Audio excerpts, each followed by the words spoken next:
Hello and welcome back to Disco Elysium.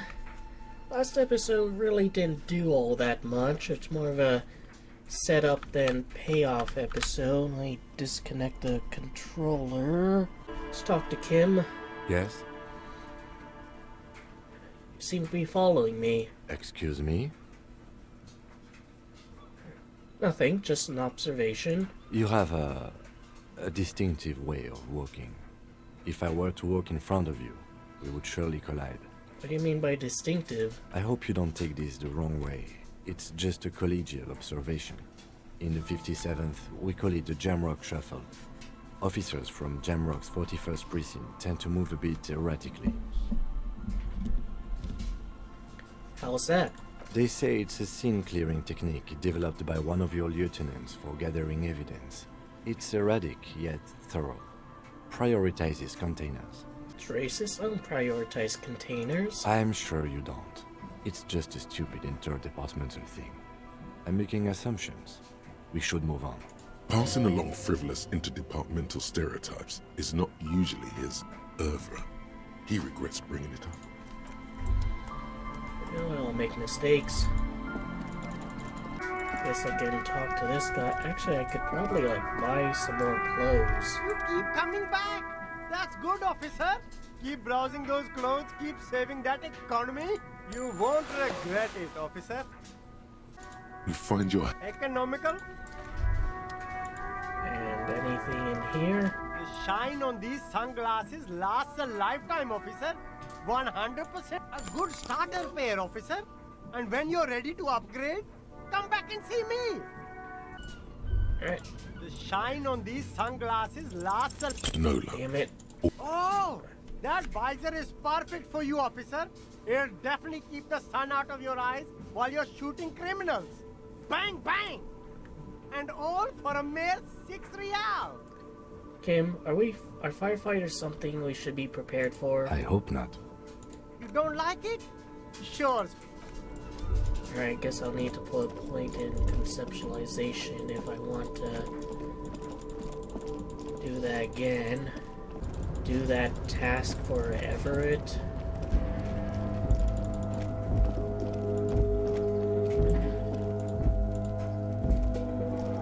This is the Night Watchman's.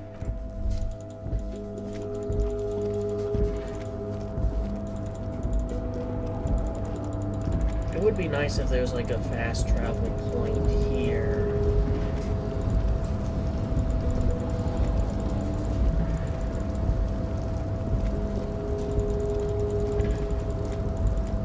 See if that Irish guy or movie suit guy has anything new to say. Oh, hey, mister. I knew you'd be back to talk with old... No trouble at all, mister. No trouble at all. It's like that old saying. Nope.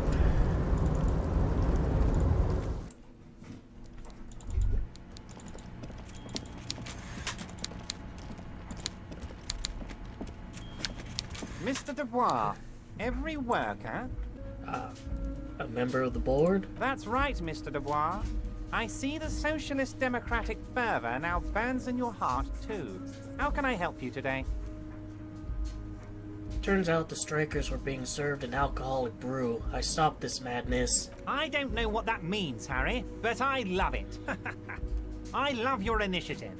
Knowing you're out there keeping things running lets me focus on the big picture stuff. Don't even tell me what was going on. Alcoholic brew? Stronger? Stopped it? Strike? I'm just gonna let you surprise me, Harry. I guess we kind of have to do this. A fantastic change of heart, Harry. Go talk to Manana down by the gates. He'll brief you and give you the key. Just open one little door. You don't need to go in or anything. I just want that weasel to come home and see the unlocked door. That's it. Anything else we should discuss? You okay with this, Kim? Yes? Tell me about the case again. What do you want to know? What did your preliminary information say about it before you came here? You mean like a brief? Do you want me to brief you? Brief, yeah, that sounds good. 3 days ago, the RCM emergencies desk received a report about a security guard who was found hanged in Martinez. An anonymous caller said there was a dead body behind the Whirling in Rags hostel cafeteria. The cadaver had been there for 4 days. No one had come to investigate. During that time, the victim had been stripped of his belongings. The caller did not identify him, but used the word lynching. There is an ongoing labor dispute between the local dock workers and the logistics company Wild Pines. I was told we should approach the death as part of this dispute. Probably should have taken this outside and not hear Everett's typewriter clicking and clacking. They didn't identify themselves in any way. The tone was muffled using a device of some sort. The desk could identify neither the caller's age nor sex. Why hide themselves? There's a strong prejudice against involving the RCM in what's seen as union matters. The dock workers' union is the de facto police in Martinez. Now it appears they've started executing too. We cannot allow that. Let me just make this perfectly clear. Our job here is to find the killer. That's right. Good. I can't remember anything. No response. He just arches his brow. Kind of funny to be bringing this up so late. He's having trouble processing it, believing it even. Have you tried concentrating on something other than your personal affairs? There is a sudden, harsh edge to his voice, like he's tired of hearing about your personal affairs. What should I concentrate on? Try work. The case at hand. It can work miracles. What's wrong with personal affairs? Not a fan. It's just the nature of lieutenancy. The RCM deploys a self-styled structure called the Decomptage as its chain of command. Every lieutenant is responsible for 2 sergeants and 8 officers. That means the average lieutenant has to deal with quite a few personal affairs. Even you know this. Afraid this is a medical situation. Really? You look fine to me. Okay then. Focus on other people's troubles, not... Your heart beats twice like a fist. The serotonin deficiency makes your teeth clench. Well, The lieutenant glances at his A moment passes. Alright. So, Nays, that's the guy who gave me the password. And seriously, like, it would be nice if this was considered a fast travel point. That's like one kind of big criticism I have. Because you really have to go out of your way to get back here. Definitely not opening that. I think it would also be nice if, like, if you click on a door 2 times, Harry runs over to it, like he does if you click on the ground, rather than just walk to it.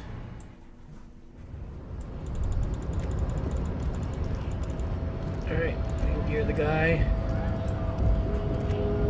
Hold on, wandering man. Everett said How he can I had a help you? key to a door. A key, huh? What door is this key supposed to open? I was hoping you could tell me. Of course, I got you. You don't know anything. I got that key right here. And let me tell you, it's mighty good of you to help us out during the strike. Working class solidarity, as they say. Not opening this door for myself, I'm opening it for all working men. I knew this man was a commie. And it's a good thing you're doing too. Thanks. What you're looking for is a basement door behind the greenhouse. That's behind the Whirling in Rags. That's all I know. Our organization is what you call compartmentalized. Means we keep out of each other's business. Okay, but where did you get the key from? The janitor gave it to me. Nice fella. We talked about life and things that really, truly matter. None of this mess we're in. This jiving and juggling. What's it for? To feed our children, I guess. Anything else I should know about the task? This weasel person? When he'll be home? I'm more of a philosophical dock worker.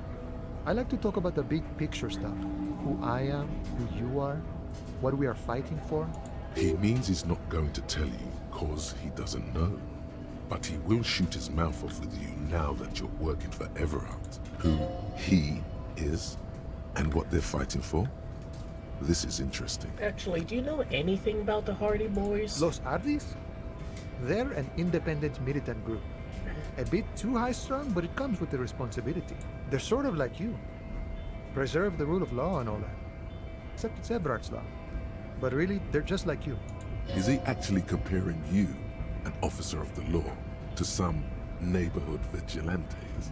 Well, I mean, they are the de facto police of the area, and I guess they're the special unit. Come on. He's just trying to keep the peace. Yeah, I'll just let The you man go. whispers a jaunty tune. Why A are you coastal striking? breeze rough. We're negotiating our share. Your share? Aye, How large of a share would you like? all of it. However, right now we want all the harbor workers to be on the company's board, so they could take part in the decision-making process. This seditious talk sounds like communism. Just so we're on the same page, communism is basically wanting to kill the rich people or deporting them to a labor camp in southeast Grad. But don't say that out loud if you're a communist. The boss man, Everett, what can you tell me about him? I think it's best you make up your own mind now that you've met him. In my eyes, he is a capable organizer and a decent businessman. What does bossing the union entail anyways? I guess you kind of get to be the village chief. He oversees the harbor, makes deals with the owners or other relevant parties, watches out for his own. By that, you mean corruption? By heavens, why would he not be corrupt? We live in a harsh and disordered world, see? And in this world, Oh, if you have, like, the kind of power he does, couldn't you kind of strong-arm other parties into not being corrupt? the old man is corrupt for our benefit, and we know it. Appreciate it even. He is, personally, not too lavish. No, I suppose, like, living in the United States where one party will do anything to screw us over and the other party won't do anything to stop that one. I can, I suppose, appreciate having someone being a corrupt asshole but on your side. You're right, he's very aesthetic. Okay, he's reasonably lavish, sure. That's his prerogative. It's not like you want a saintly demeanor on a corrupt motherfucker. That would be a manipulative illusion. Besides, there are no non-corrupt systems in the world anyway. And moralism is the most corrupt of them all. You hear that, Kim? The most corrupt. Not you, you would like to say. But then there's that weasel door.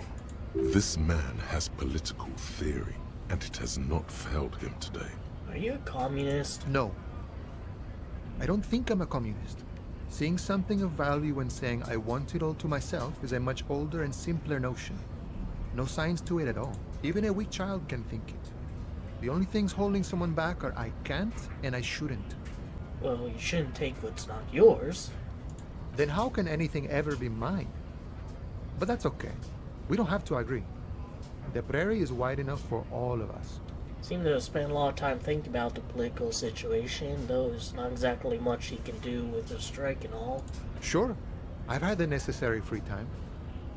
Fortunately, there's always time. The look in his brown eyes conjures up an understanding. For him, having command of his time is the most important thing. It all comes together now. The way he speaks about scabs, his general attitude. He's a follower of a 500-year-old Franco-Nigerian Boyadero code, itself an appropriation of Vespertine cool, that of a noble peasant or a traveling herdsman. True to yourself, independent in your actions, loyal to your friends. Doesn't sound cool. Sounds antiquated, obsolete, passé. It's not disco. As if disco is a hip and in thing. The man sits on the railing, his hands. Alright, see you later, dude. Alright, I might put a point into physical instrumentation. Since, like, I'm here anyways. And get that thing. While also, like, decking myself out. In physical This orange instrumentation machine deal. is buzzing. You slip your fingers under the frozen lid. Didn't Sona give you a perfect tool for this kind of job? Equip the multi-tool by going to the... This orange machine Yeah. is buzzing like an old submarine. It has a hand-cranked ice cream churner on top and an electric freezer that appears to be frozen shut. But is that like the right tool or... Alright, so I'm gonna put a point into it. Pretty close to getting another one. This orange machine is buzzing like an old submarine. It has a hand-cranked ice cream churner on Still top very low. and an electric turning the... It's all gone now. You'll never become a poet or an entrepreneur. It has a hand-cranked ice cream churner on top and an electric freezer that appears to be... Ice squeaks beneath your Kvalsund multi-tool, but your fingers slip away from the... Unplugging the ice cream maker will allow it to defrost. 2 cables are plugged into the breaker box. The red one leads to something close to you, dies with a soft electric purr. Very smart. Opening the lid should be much easier after the ice cream maker has defrosted. This orange machine is dead still. It has a hand-cranked ice cream churner and an electric freezer. The ice around it slowly melting. It has a hand-cranked ice groans and howls under the strain of your giant Kvalsund multi-tool. Darkness lies inside, but you can faintly make out an object, intricate and foreign, left there for a sub-zero beauty sleep, a filament memory with the words "off-site copy" written on its side. You gently lift the cube from its frosty bedding, careful not to damage it. We should take it back to Miss Lukanen killed as soon as possible. I'm not sure how well unused filaments tolerate room temperatures. Yes, but aren't you curious to know what's on the precious filament? There's a radio computer upstairs. I mean, that's true. Do a little bit of our own investigating. Although, wouldn't I need like a password for it? Tiles on the cube are still like a smooth draw. The speaker comes to life. Static seeps through the machine's planar magnet. Good morning. Fortress accident en rue de Saint-Ghislaine. This is East Insulindian Repeater Station 1. Please repeat. Is this the offsite copy? Hey, it's me again. How are you? Good, thank you. Please repeat. How can I help you? I might have a password for the offsite copy. Good. Please repeat the password. After life, death. No, that's not it. Maybe it's the second part of the leitmotif you saw on the stained glass window. After death, life again? Good. I've unlocked the offsite copy. After ending the call, Ka-ching. Fortress accident. Is there anything else I can do for you today? That's it. Thank you. Tiles on the cube. It sounds like something cracks before the piece of paper starts filling up with pure black ink. Something's broken. Machines aren't supposed to behave like this. The paper is soaked with ink. Its monochrome darkness spanning from margin to margin. It's not possible to make out any information. Oh, that's where you want to go, huh? Fuck you, Kuno. Fuck does Kuno care? This is a white check so I can retry it. It's not Kuno. It's Kuno S. Kuno, psst. Fuck you whispering about? He's whispering too. He's going with it.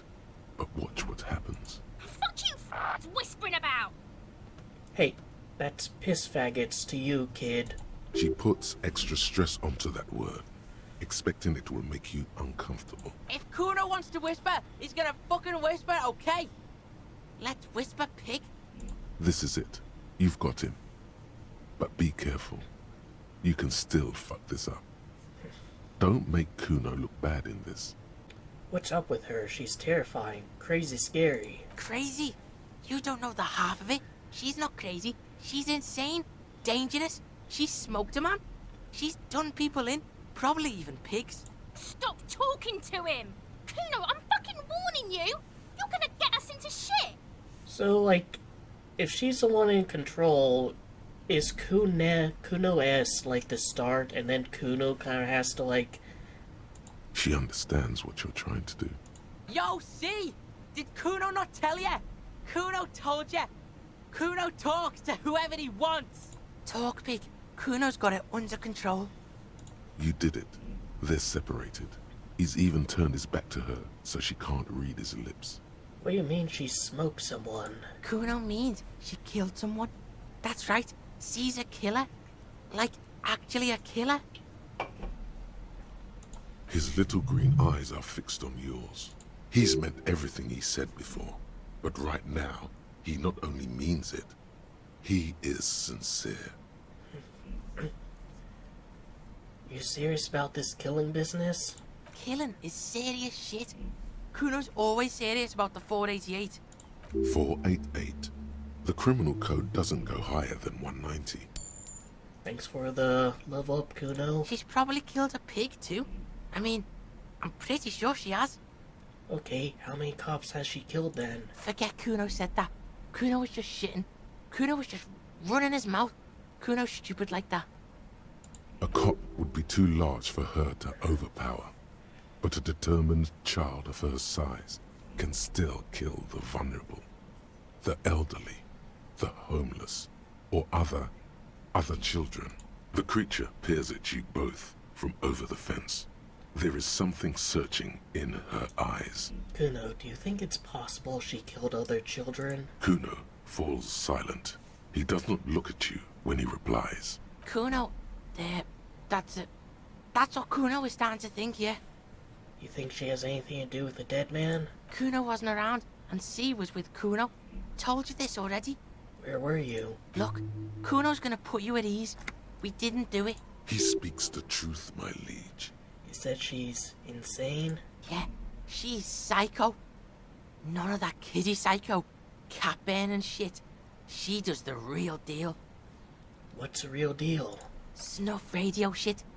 Believe me, pig, you don't want to know. Wait, didn't, like, in last episode you say you also do snuff radio shit? And he doesn't even want to think about it. This isn't just another boast. What's the language she uses? Napa, Chiamenti, Fagari? Fuck knows. She says it's the song of her people or some shit. What people? Crazy people. The fucking Nakis. I don't know. It's Suruese. The Suru are an indigenous ethnic minority in the social democratic powerhouse Vasa on the tundra and taiga-covered Isola of Katla. Far, far away from here. As far as possible, really. Kuno, could she be Cerise? Surois? Like that man from Helmdall shit? She could be. She could be that Helmdall shit. Revelshot does have a small Suruese community, or she climbed into a yakberry crate and was shipped over accidentally. Is she your sister? Fuck no, she's not my sister. She's just a stray who got in. Like a mad dog or some shit. Stray? Yeah, she was just there. What was that, Kuno? She was in the hallway, dripping wet, by the fucking shoe rack, in the dark. Why was she dripping wet? Kuno's got no fucking idea. Her hair was all wet. I think she pissed on the floor too. She was there for 3 days, in the corner, every time Kuno went out. You said she got in how? I don't know. Someone left the door open. Kuno comes home and she's sleeping under the desk, under the pile of clothes, like a dog. What about your parents? Kuno's dad doesn't give a shit. Doesn't even see her there, or thinks it's fucking Kuno. Shit's all on Kuno. So, Kunes, like, comes from a very far away place and was probably brought here on accident when she snuck in a shipping container. And then she's basically homeless and has nowhere to go. And eventually winds up in the janitor's closet because someone left the door open. And I guess that's when you met her. So she has a pretty tragic backstory, all things considered. How are you dealing with all this? How's Kuno dealing? Kuno's dealing just fine. He doesn't need you fucking with any of it. C doesn't either. Kuno's got this shit under control. You need backup, I'm here for you. Listen. C is Kuno's go-to. Kuno's protecting her. You fuck with C. You fuck with Kuno. You threaten her. You threaten to take her away. This is what it all comes down to. He needs you to take him seriously now. I'm going to kill you. I'll run when you put the cuffs on her, sneak up on you later, and fuck you up. You understand? Understand, Kuno. Alright, now we can do business. Business? Yeah, what do you want? Kuno can hook you up with... Oh, don't hook him up with shit, Kuno. See, relax. He respects the Kuno. Kuno made him respect the Kuno. You respect the Kuno, you get all kinds of shit. Kuno's gonna get you hooked on illegal narcotics if you run a little errand for the Kuno. Get you hooked, pig. Get his hook in you. Then Kuno gonna get you hooking for more. Cash in big style. Pig hooker. I wonder what Kim is thinking about all this. That's right. Kuno's a candy store for pigs now. Get ready to be rewarded. Alright, Kuno doesn't fuck. so we learned a little bit more about Kunis. And we get an autosave, so you can't undo that. I'll die before I squeal, pig. Alright. Yeah, Kim, isn't much of a kid guy. Middle-class woman isn't there, which, isn't surprising. She's going through quite a bit, I'd imagine. Told her to wait until the next day to tell her kids, so she has, like, time to process. So is this the one? The door has braved the elements for decades. The copper nails holding the upholstery in place have turned green from sea air, and so is the knocker, shaped like a lion's head.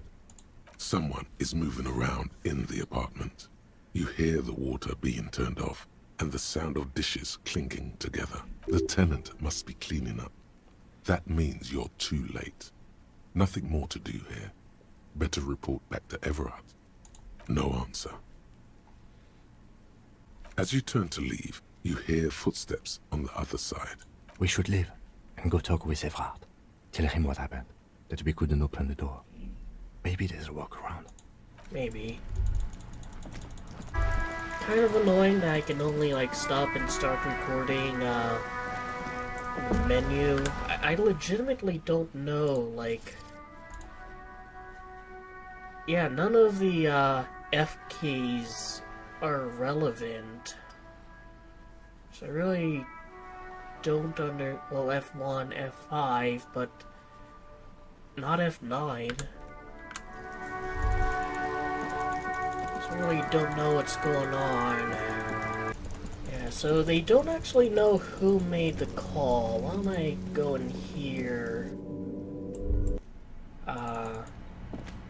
Anything, Smoker can tell us?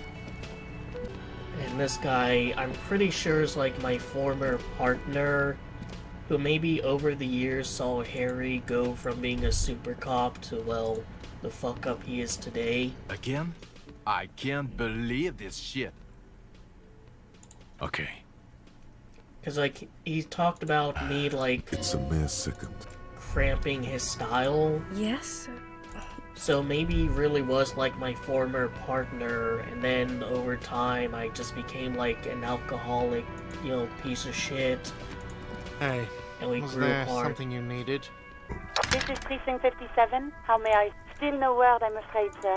Anything I Ten can four, tell come in. them? Fireworker, over. 10-4, sir. Sorry, but I'm under orders to give a negative to request for personal information. Over. You mean you can't tell me anything about me? But I'm me. 10-4. Orders are still orders. Anything else? Roger that. 10-10. How convenient I can't ask about myself to that guy. Anything new you want to discuss, dude? Lowman, you caught me at an opportune moment. Still don't The awful understand this weather keeps whole me awake. Boyadero You thing. can, of course not. To truly understand the Boyadero, you need to listen to on the Western Plain. The Boyadero, Boya for short, is a cowherder from upstream Magritte, the great steppes of northern Mesk. People like Manana at the gates have turned it into an ideology of sorts. Okay, what's that? It's an old ballad about a young girl who falls in love with a daring Boyadero. He promises to marry her as soon as he returns from the Western Plain. I'm guessing that doesn't happen. Of course not. The boyadero returns from the western plain a changed man. One night, as he and his beloved are out walking along the river Maigret, she pleads with him to give up his riding and settle down. In the background, you can hear the orchestra swell as the screen fills with the maiden's imploring eyes. I think I see where this is going. So the boyadero strangles his beloved and throws her body in the Maigret. Then he rides off, because the western plain is calling to him. A beautiful song. The most beautiful. A true boyadero needs a whole horizon to himself. He can be tied down by man or woman. His beloved was selfish. He didn't know what it meant to love a boyadero. So basically like a cowboy. Like, I was hoping that, like, this would be kind of a shortcut to get up to here. Because you can get up to, like, this area, and that would be kind of convenient, but no. Mr. Dubois, every worker, member of the board. How can I help you today? Everett, about the weasel. You fucked up. You waited too long, the weasel came back, and now you can't open the door I asked you to open. Everett forgives, Harry. Don't cry, my boy. It's gonna be all right. I'm still gonna tell you about the murder. That's just the way I am. Benevolent. Fucking weasel. Now let's get down to brass tacks. It's time for men like me and you to figure out who's killed who and why. Real police work is gonna start happening now. I promise you, Harry, this is gonna be good. I've heard about a connection between the lynching and the strike. I'd like to hear what you know about it. By now, I'm sure you've figured out who the dead man was working for. The bad guys. Wild Pines. Sent to scare us. Another violent measure of the top hats against us flatcaps.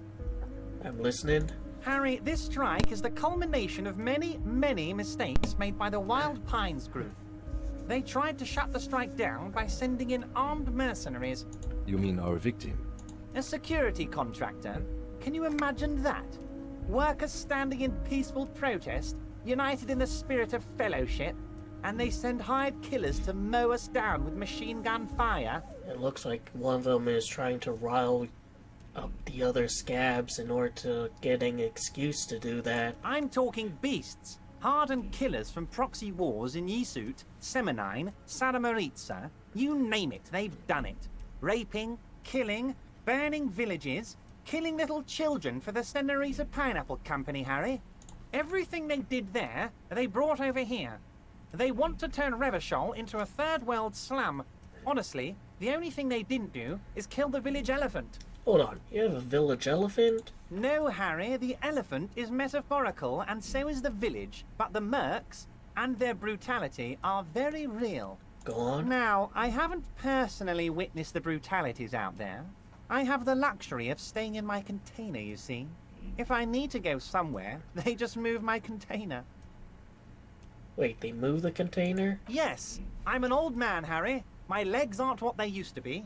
They lift my office with that big crane. It's actually very fun. You should try it. I don't think it's your age that's a problem, dude. But enough about me and my fun container. The killers the company hired, I think there were 3 of them, all hardened commando types. One of them got downright suicidal, getting drunk, violent, a little rapey. That's our guy. Even their own negotiator couldn't control him. That's your boy, the one who likes hanging out and trees. By negotiator, you mean Joyce? Harry, what you need to realize is, we dock workers are not pushovers. We got grit, Harry. This whole neighborhood does. Push us hard enough and we push back. And when we do, we push to kill. Who exactly did the pushing? There's a militant wing inside the Union. A group of people whose duties don't involve manual labor, but peacekeeping in the neighborhood. The Hardy Making Boys. sure everything runs smoothly. That sounds a bit like organized crime. They're like you guys. Idealistic people who want to make sure bad things don't happen. And if they already have, well, punishment must follow. Again, that sounds like organized crime. So these idealists killed our victim?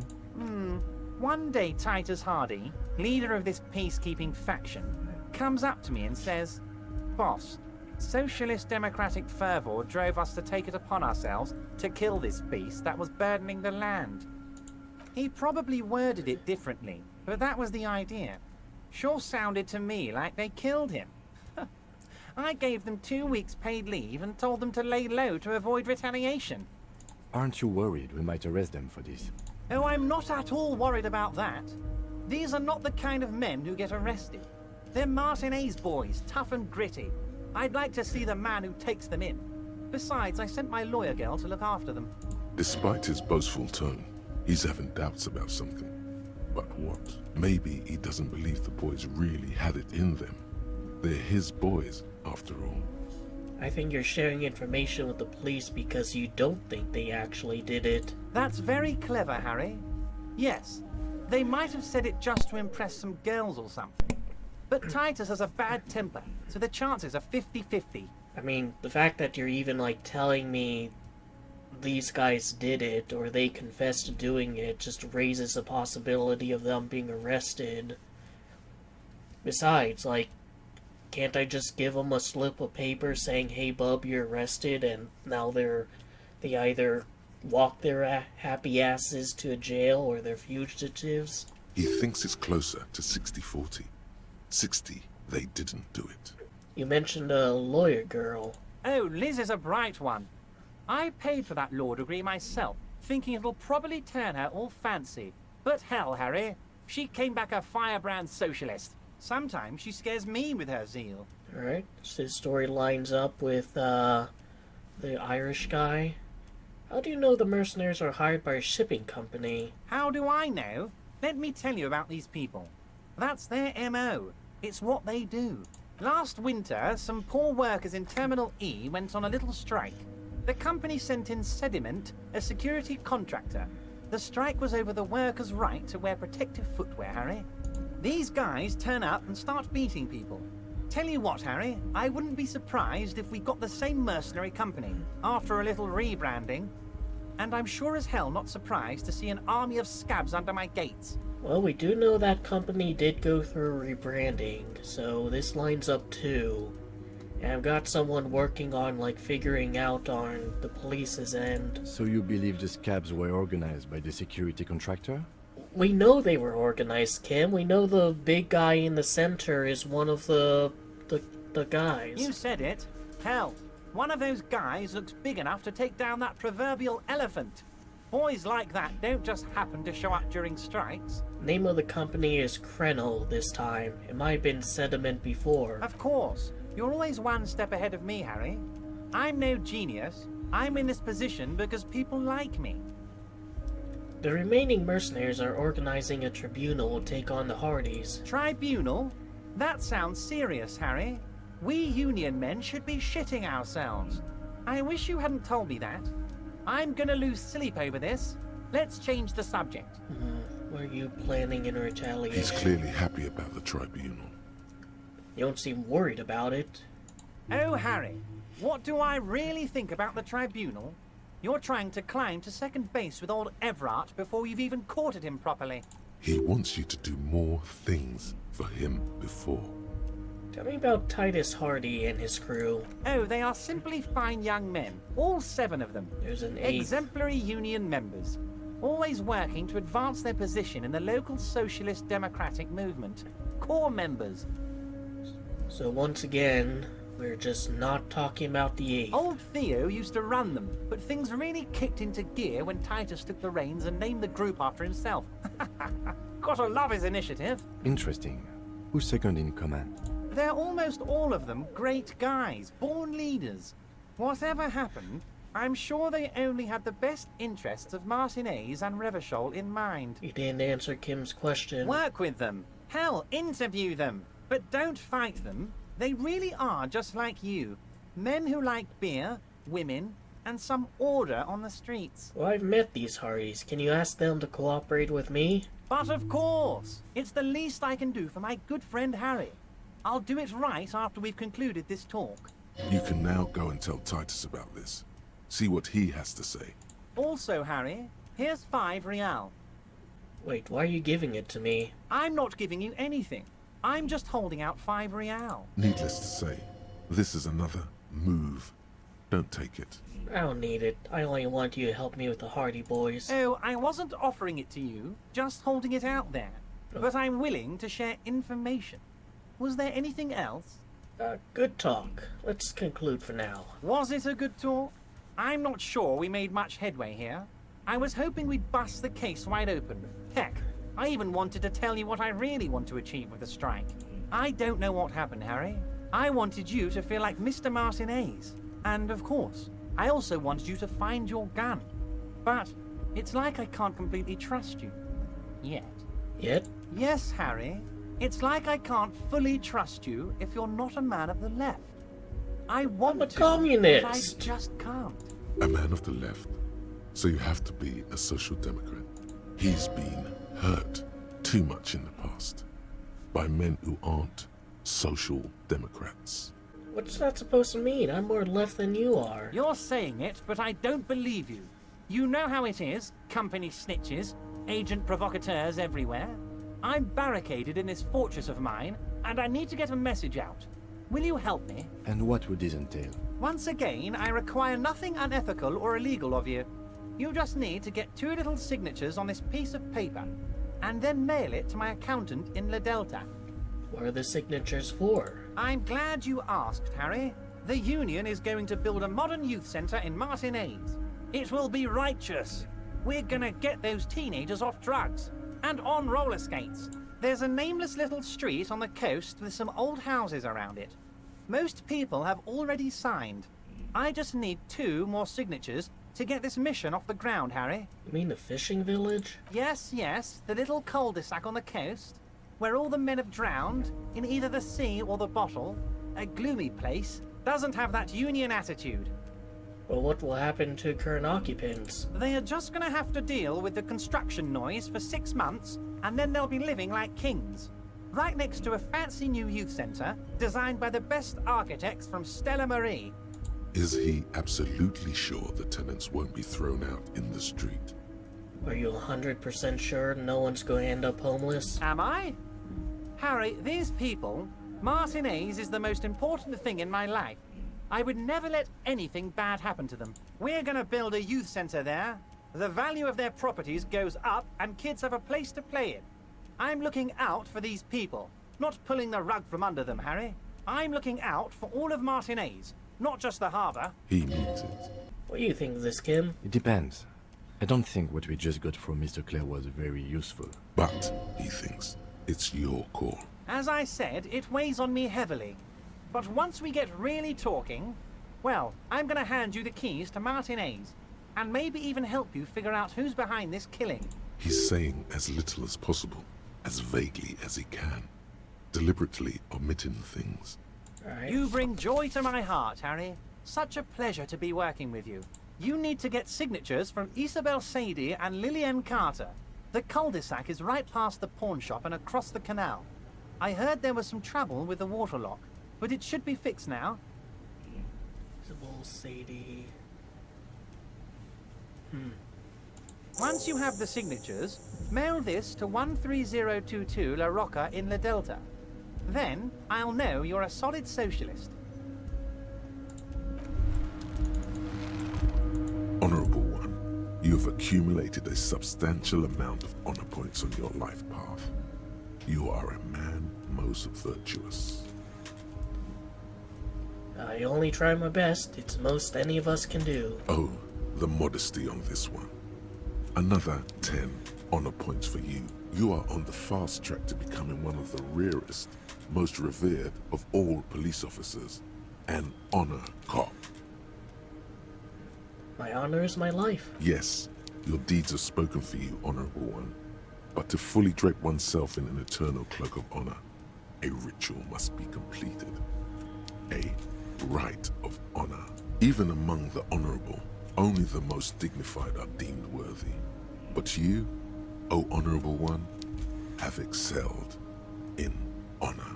Honor comes from deep within you, and to truly know oneself, you need to bring the thumb of your right hand, your sword hand, to your rectum and stick it in there to form the Arch of Honors. What if someone comes and sees me? Then they will witness honor so great. It seems nigh impossible a single man can contain it. They will admire you, honorable one. All right, What are you doing?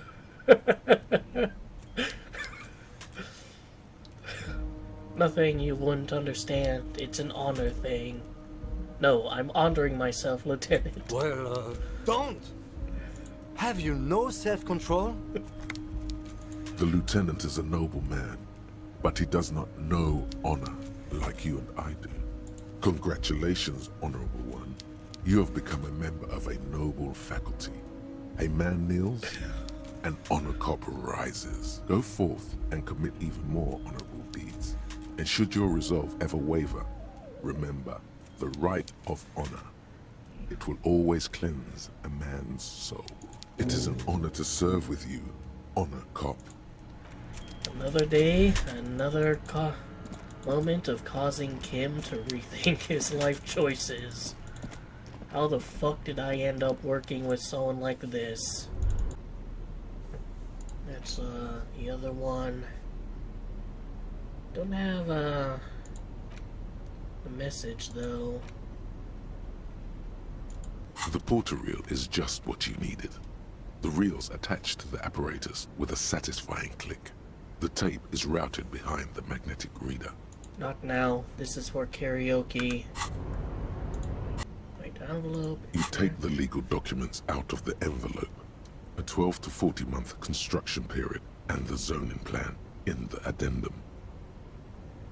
Look at the zoning plan. The youth center cuts into the ocean like the bow of some great modern ship.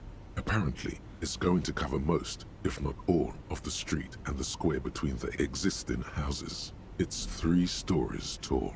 It's going to be awfully close to the already existing buildings, almost wall to wall, practically integrating them into the youth center. This is either an ominous or cool architectural choice. Hard to say. My money is on cool. Looks like a cubic pyrite. Well, thanks, conceptualization. But is there something I can do to raise my logic? Well, definitely not wearing those. Wearing these, on the other hand. And doesn't the...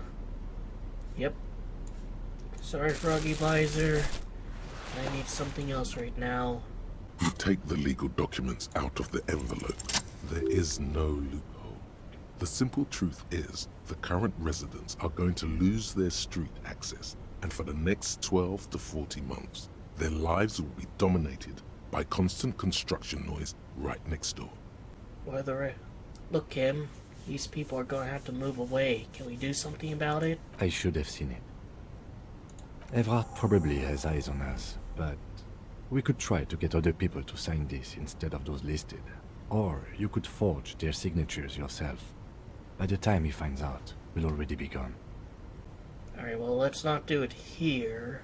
I might as well go to church, too, because I want to give that filament back to,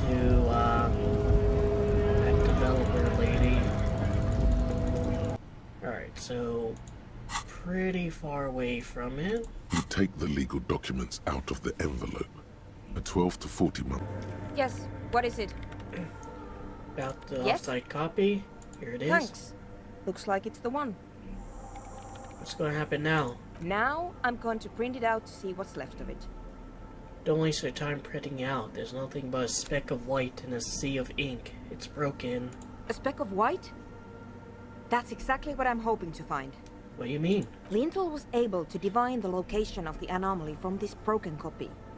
I want to repeat their calculation, only this time with better equipment. Watch. What an intricate display of failure. The paper gets soaked in ink again. Its evil blackness shining in the light of the mainframe. It looks eerie. This is wrong. Machines shouldn't behave like that. Something's very wrong with the filament memory. Sona doesn't reply. Her hands running over the printout. She's looking for something. For her morning star. Eyes scouring the millimeters. Here. I found it. It's that white dot in the same place I saw before when I printed it out. Hold on. Can I do anything? Shh. Just give me a second. I'm all... I've never witnessed a programmer work before. Done. I've got it. I found the location of the anomaly. You did it? You found the coordinates? I found the coordinates. She's beaming. You can feel it in your heart. Great job. Oh my god, congratulations! Thank you. Oh, she's actually happy. So, where is it? Where's your 2mm hole in the world? There. In the swallow. Think you can help me again? Sure. I need you to go move those water bolts for me. I need to double-check my calculations. What an interesting proposition. Truly a task for the intellectuals. Solving the puzzle of water bowls. Alright. Figure it out? No. I don't need you to figure anything out. I've got a computer for that. Just walk over to the circle and follow my instructions. Move the third bowl 2 centimeters to the left, and the fourth bowl 5 centimeters to the right. This should do the trick. What? Right. She only wants you to follow instructions. Nothing Yes, but you like moving things around. Moving things around is calming. Sure. Thanks. Alright. I mean... So, third water bowl... It's awfully silent again, as if measurements have been marked down around the bowls. Each chalk-drawn line representing a centimeter on the floor. Oh boy, this is going to be good. Third It bowl. moves like a ghost without creating a single trace of sound.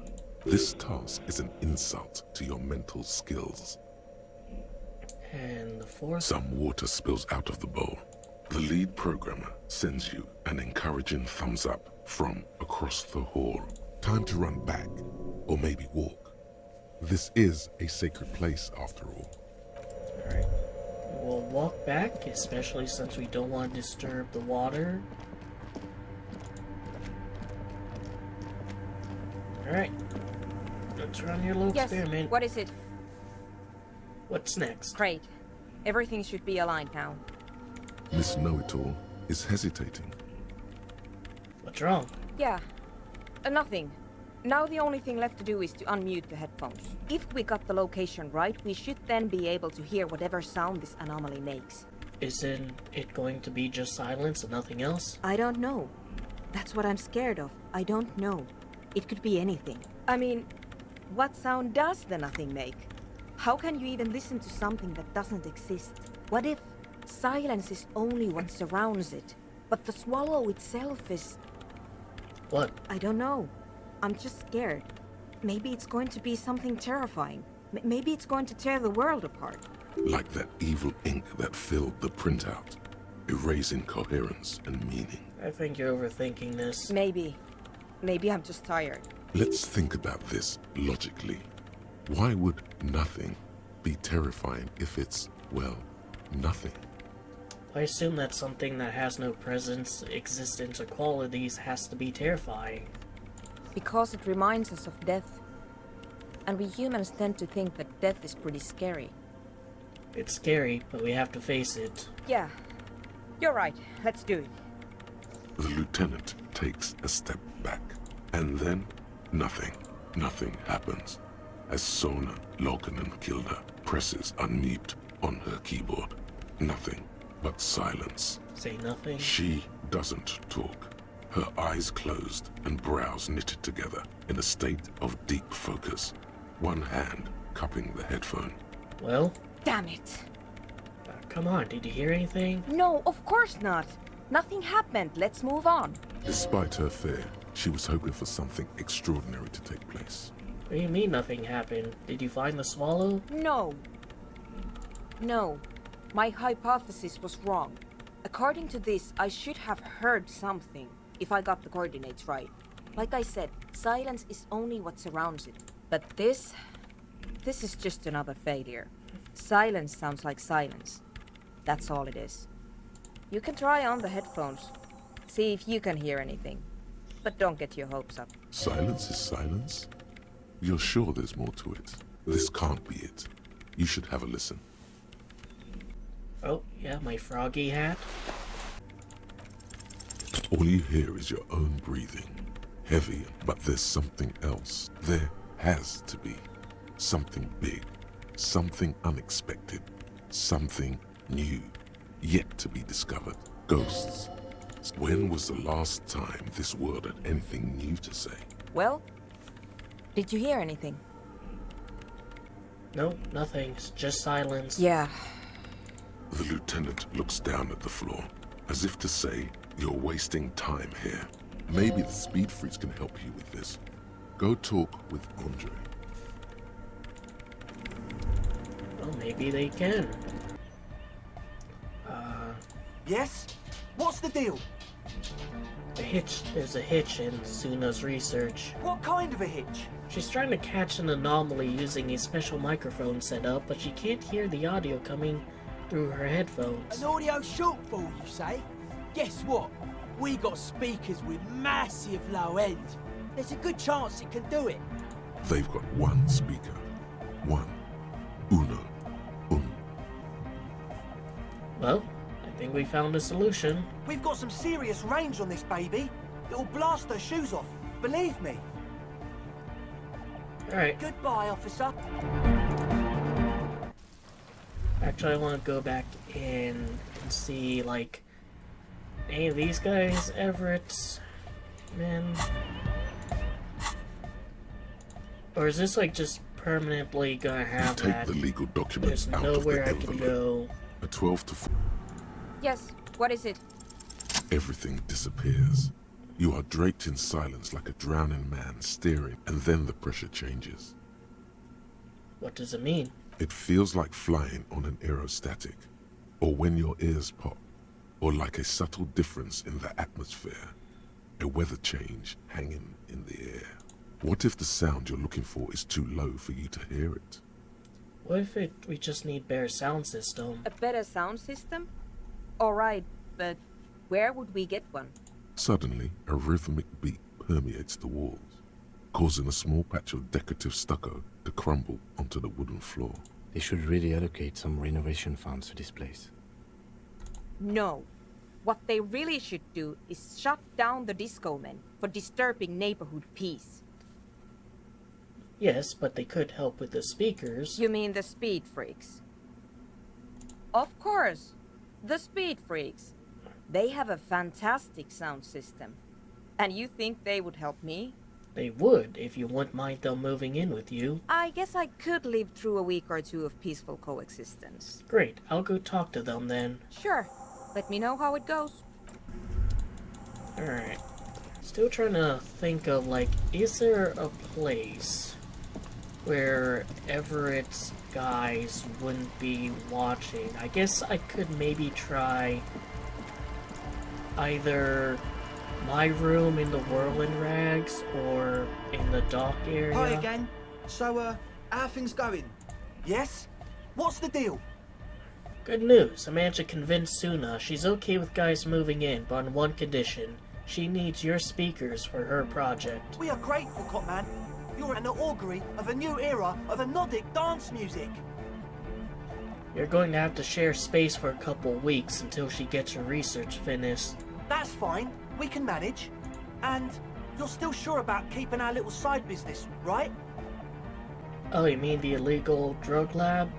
There'll be no shady shenanigans in the church, only loving and andonic dance music. Fine. We can make do. It's going to take us a bit to move our stuff inside. A couple of hours, maybe. Come check back later. Let's get moving. Oh, I already took all their crap. Home away from home. Well, a bit too late to have that. So, Yes, what is it? how's the project going? What? I said, how's the project going? I can't hear you. The music is too loud. Oh, the project. It's not going well. There's that guy. I need him to plug a 3.5 cable into the auxiliary input so that I can route the audio signal through the mixer into the speakers. He He doesn't listen to me! He only ever seems to care about hardcore and Yekukata! And play banks! Maybe let me know how it goes! Come on, egghead. We're close. True, hard, full, car. Hardcore! Hardcore to the mega. Here comes the night. We're close. True, hard, full, it's hardcore. We're close. True, hard, full, car. Hardcore! Hardcore to internally coherent. All car! All right! Yeah! He furrows his brow. Hardcore! Ah! Is it though? One mind, one spirit. There's no other world. There's no other life. I have no We're idea. close. True, hard, full, car. Hardcore! Hardcore to the internally coherent. All car! All right! Yeah! He furrows his. Hardcore! Ah! Is it though? But is it? I mean, really? The question is, what is the question? No, but seriously, I'm a bit worried it isn't. Don't be alarmed. Everything is okay. He isn't actually worried. Everything is still super hardcore. What he probably means is, it could be even more so. Could you please route the Suna signal through your speakers? To the mega! Yeah! I can route it through auxiliary! What kind of a cable does she use? 3.5 or 4.5? 3.5. Oh, she uses 3.5. Yeah. The auxiliary lining is 4.5 millimeter. Oh no, we're going to be in this church. Don't worry, I have an adapter for it right here. Hang on, this is a 4.5. We're all good, people! Whoa, thank God. Adapters noticeably degrade the sound quality.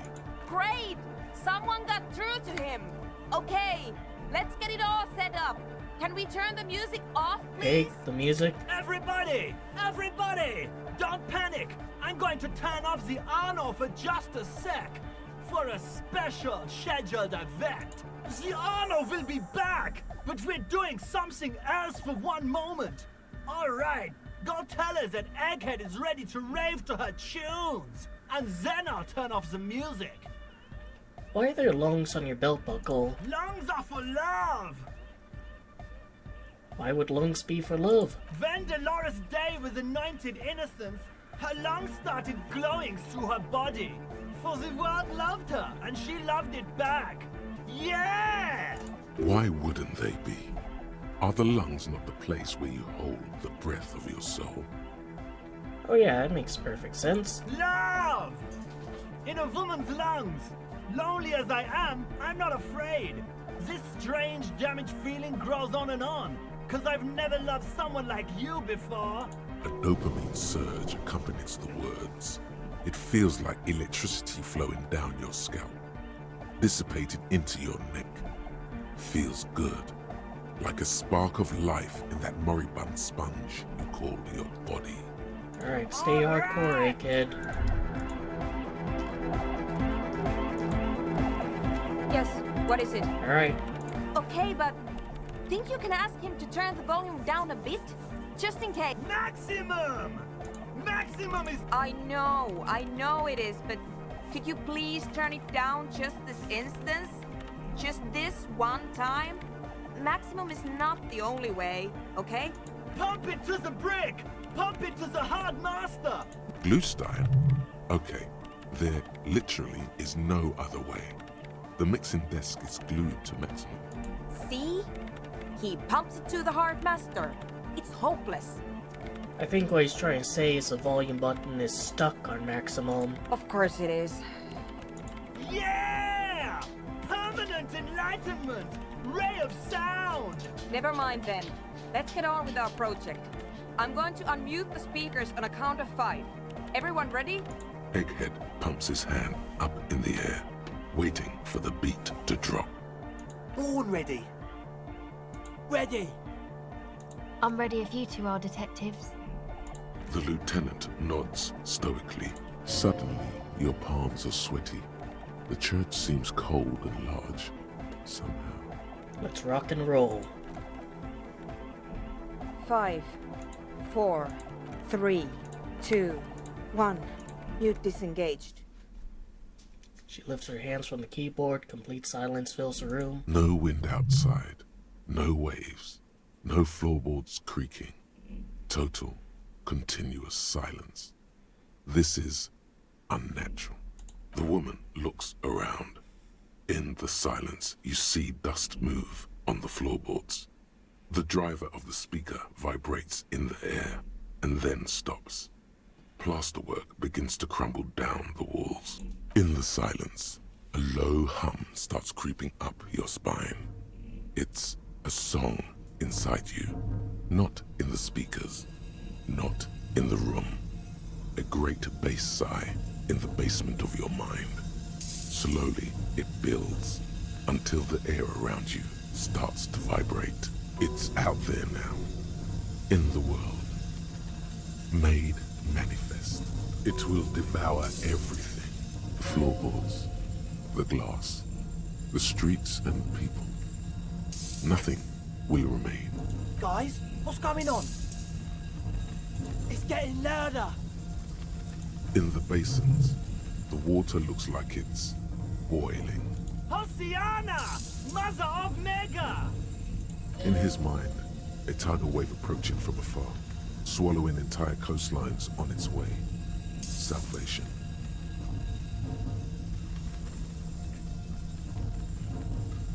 It was in me at first. The beauty and the beat!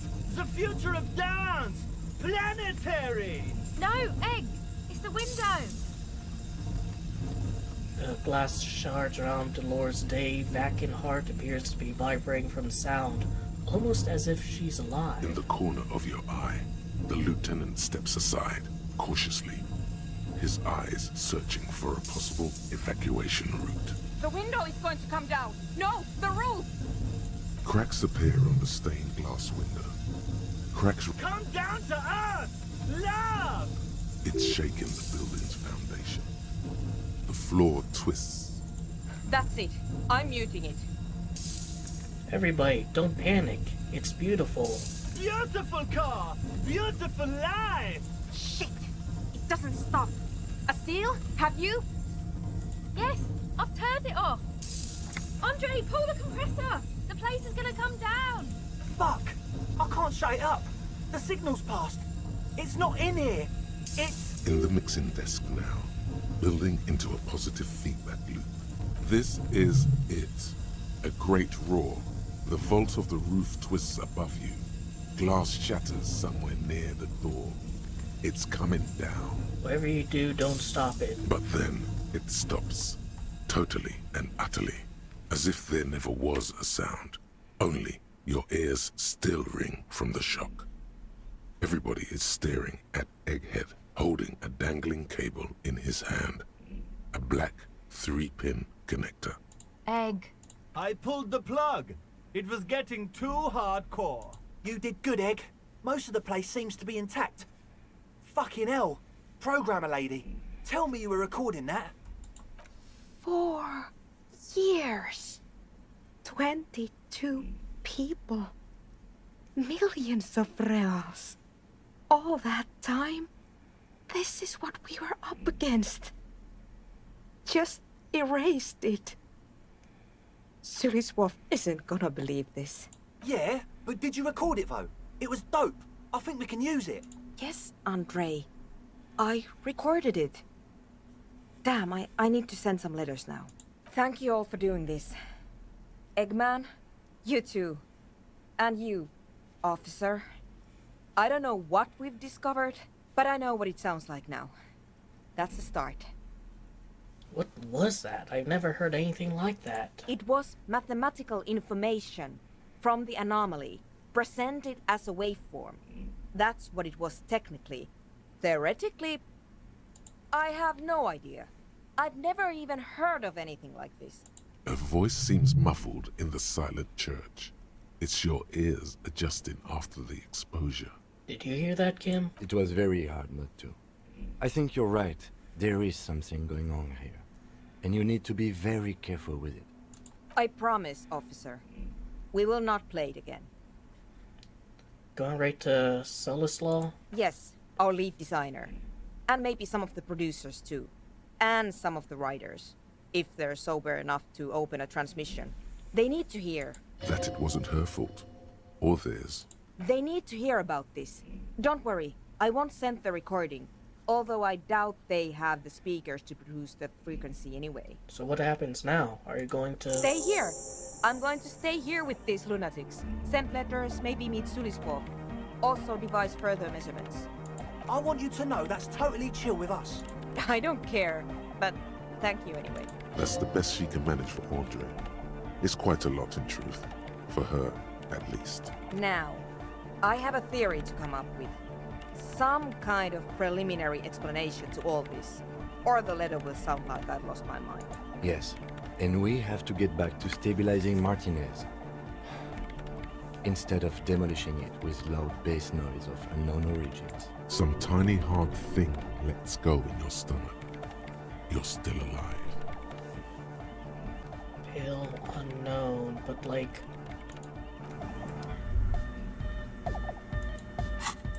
Don't I know about the Pale? Like, I've heard about from, like, the book. This bookstore is not strictly a... Indeed. Well, I hope it contains what... Small green book giving off a peculiar foreboding impression, although it's hard to figure out why. Describes various ways of healing debilitating ailments, the use of the Pale, some of which sound implausible at best. I'm gonna...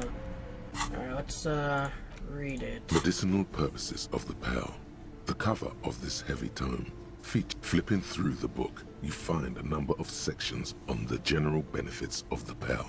A large pharmacopoeia makes up nearly half of the book. What's a pharmacopoeia? You come across the following explanation. While modern pharmacopoeia are continually updated by so-called experts based on the results of clinical trials, readers will find assembled here the timeless wisdom relied upon by generations of traditional Seolite medicine practitioners, Mesk mystics, and Ilmaran folk doctors. It's all quackery, in other words. Finally, something to calm the angry spirits that have been plaguing you. It seems to contain descriptions of the medicinal properties of various ingredients that may be gathered from the Pale, as well as instructions for producing a variety of herbal remedies. Anything about restoring lost memories? There are a number of Seolite tonics that promise to improve your short-term memory, but nothing that speaks to your condition. What about something that soothes relentless torment? What you're describing is booze. You don't need any herbs for that. And anything about curing an apocalyptic hangover? There's nothing in here that speaks to hangovers directly. However, while browsing through the various descriptions, you become convinced that you could assemble something from the ingredients listed here. Want to give it a shot? Sure, why not? First, you need to choose a base ingredient. Sprig of fresh mint? Next, you'll need to combine the base ingredient with an appropriate vehicle. Boil it with a tea made from birch bark? Lastly, is there anything else you'd like to add? And a little bit of sugar. The combination of mint and birch bark make this tea relaxing and good for the digestion. It won't do much for your hangover though. Would you like to try again? Sure. Very well. Next, you'll need to combine the base ingredient with an appropriate vehicle. Lastly, is there anything else you'd like? The ginger root will help with the nausea, and the birch bark tea will help you flush out the toxins. The ginseng should give you more energy, as a nice bonus. The very thought of this tea causes your muscles to relax and your mind to clear. A tingle rushes down your spine, and you feel your toes uncurl. Alright.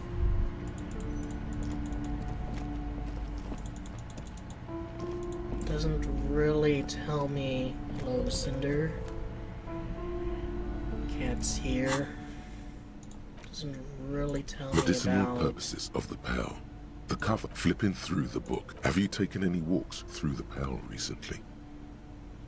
I don't even know what this pale thing is. How could I have walked through it? The book is frustratingly vague on this topic, but it seems that if you've walked through the Pale, you would know it. Flipping through the book, have you taken any walks through the Pale recently? And on your walks, do you stop to meditate on the nature of your being? Totally, every time. Good. And when you meditate, are you in the nude? Oh yeah, buck naked. Excellent. You're doing everything as you should. Regular Pale meditation has been shown to help keep your body lithe and strong, your mind alert and expansive. A note of caution, however. Be sure to limit your exposure to the Pale to no more than an hour a day and no more than 3 hours total per week. I'm gonna like briefly kind of pop in here and go to my room. Maybe I need to pay for it to access it. I do, I have the dosh.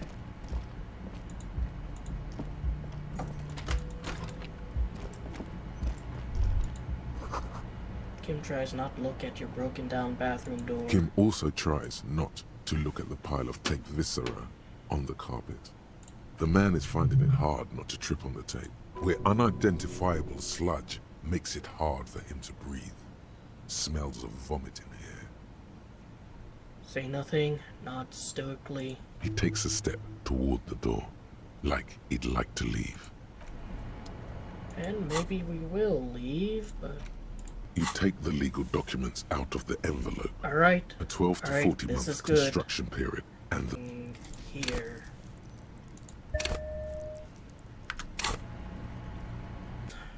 You take the legal documents out of the envelope. With a confident flourish, you complete your forgery. What do you see on the signature line? 2 names, Isabel Sadie and Lillian Carter. Indeed, they look distinctly different and very convincing. These might as well be their actual signatures. Good. Everard will have to start over with his scheming. When Isabel and Lillian dispute the signatures, the document will be rendered null and void. Any halfway competent notary should be able to handle this. Not getting their actual signatures was probably the best thing to do. Now all we have to do is mail these. I think I saw a mailbox on the plaza. Alright, so... whatever Everett is gonna do there is gonna be, his problem and not ours. Definitely can't do that right now. Mean Everett, he promised you to cooperate. Oh, so you went and talked to my mommy, and now she's making me play with you. Is that it, lawman? And what's gonna happen if we don't? You're gonna go and tell on us? Why don't you push me some more and find out, Gimp? You gonna let him talk to me like that, Titus? Let's see. Yeah, I guess I am, you big pussy. The old man sent word you'd be around again. That's the reason I'm being so forthcoming with you. Don't wear it out. But having Everard back you up like that did seem to have some effect. Alright, so looking for a mailbox, and yeah, this... The dented yellow mailbox greets you with its graffito and bullet holes in the front. I knew we'd get to use this mailbox for something. Yes, for sending mail. You drop the white envelope in the darkness. It lands with a soft thud on what sounds like a couple of letters. About a week's worth of mail as collected in there. They'll empty this very soon. Probably did the right thing. You can't trust that slug, Everard. You know he's going to play you somehow. All right, let's go back to Everard. If we don't mention anything to him, he won't know before it's too late. Yes, what is it? No, still don't know about the pail. These, like, you know, armored gloves really fucking help me out. Like, they might actually be the most useful item I have. Second, of course, to the froggy visor. Hey, Everett, I, got those signatures. Mr. Dubois, I hear the meeting with Titus was a glowing success. That's such a relief. Titus can be a handful sometimes. Now, what can Everard Clare do for you today? Well, it's done. I mailed the signatures you asked me to mail. The Golden Boy returns once more. Wonderful. Simply wonderful, Harry. Of course. I already knew this. My friend, the mailman, confirms the letter is on its way. You've done a great thing today. You've given the children of Martinez a future and proven to be a true man of the left. I can finally trust you now. You're in my inner circle. You too, Mr. Kitsuragi. We can talk about anything. The strike, the murder, your lost gun, nothing is off the table. See? Forging that signature really paid off. Well done, sire. By guile and deceit, you're in. You don't know his full plan. Perhaps he expected trickery. Perhaps the signatures weren't important. The point is, do not think you're ahead of him. Let's not reveal this to him, though. Did you order the hangman killed? I did not, Harry. Although I am very, very glad he's dead. What do you gain from him being dead? Why, a war, of course. And what do you have to gain from a war? Victory, Mr. Kitsuragi. I have victory to gain. We are going to start a war with the Wild Pines group and win before they even realize there is a war. Have you ever heard what two giant Sirenese horns do to an entire colony of bees? They destroy it. I have. It's a great story, Harry. Did you also know how the bee colony kills the giant hornet? They swarm and blanket it entirely until it suffers a massive heat stroke and dies. Alright, so this is like based on Japanese, that species of bees in Japan. Like, there's actual real-world bees that do this. He crosses his hands contently, thinking of the interior temperature of the wasp rising. Harry, we outnumber them 1,500 to 1. And that's just Martinez. With all the unions in Revachol, and with public opinion on our side, we can hold off 2 men, or 15 men, or even 50 men. The more they send, the worse it's going to look for them. They made a huge mistake hiring those guys. No one likes foreign mercenaries. The leftists hate them, the fascists hate them, even the moralists think they're in bad taste. Yeah, everyone hates them, except ultra-liberals maybe, which appears to be me, or it happens to be me. You're not an ultra-liberal, Harry. Get the fuck out of here. Don't be a retard. How's this How's this connected to a strike? Harry, there is no strike, only war. Class war. Or, in business terms, a dawn raid. Or wait. Is that when you still pay them something? Because we won't do that. We're not going to give nothing. We're going to take Terminal B away from them. The roads, the gates, the containers, that big crane, even the damn coffee maker. We're going to take all of it for the people, and fuck Wild Pines. The word fuck rings like a gunshot from his mouth. He doesn't swear often. So that's why you haven't let Joyce in? Yes. It's also why I let that midget Gaumont go. He's too nice. I can't put him through this. Plus, he knows how to get in here. That woman can't tell her tits from her arsehole. She has no chance. What? Tits from her arsehole. It's a local saying. Actually, no, it's not. Why are you telling me your plans? Because we're friends, Harry. Besides, it doesn't matter now. You can go tell her if you want. It won't change the course of events. We have a significant head start. It's already happening. How many of you guys are in the Union? 2,372. Plus yours truly, of course. 2,373 is a sizable contingent for a labor organization in Revachol. How are you gonna find your new independent harbor? Or fund your new independent harbor? Oh, you mean what sort of goods are going to be flowing through? How am I going to replace all the contacts we'll lose once the poo-poo hits the fan? The clients will ditch us. Harry, we've thought of everything. Clients would take a well-known multinational conglomerate over a local mobster any day. Well, clients will leave en masse. Sure, Hello, some will Daisy. go, but mark my words. The company will be unpleasantly surprised to see how many of them stay loyal to Martinez, and to the new competitive contracts we can offer. With renewed zeal sparked by communal ownership, the men will be shipping those containers double time. You'll be surprised to see how fast things go without parasites latching on. We'll have our hands free to pursue bold, exotic new revenue streams. That's drugs. Drug trafficking.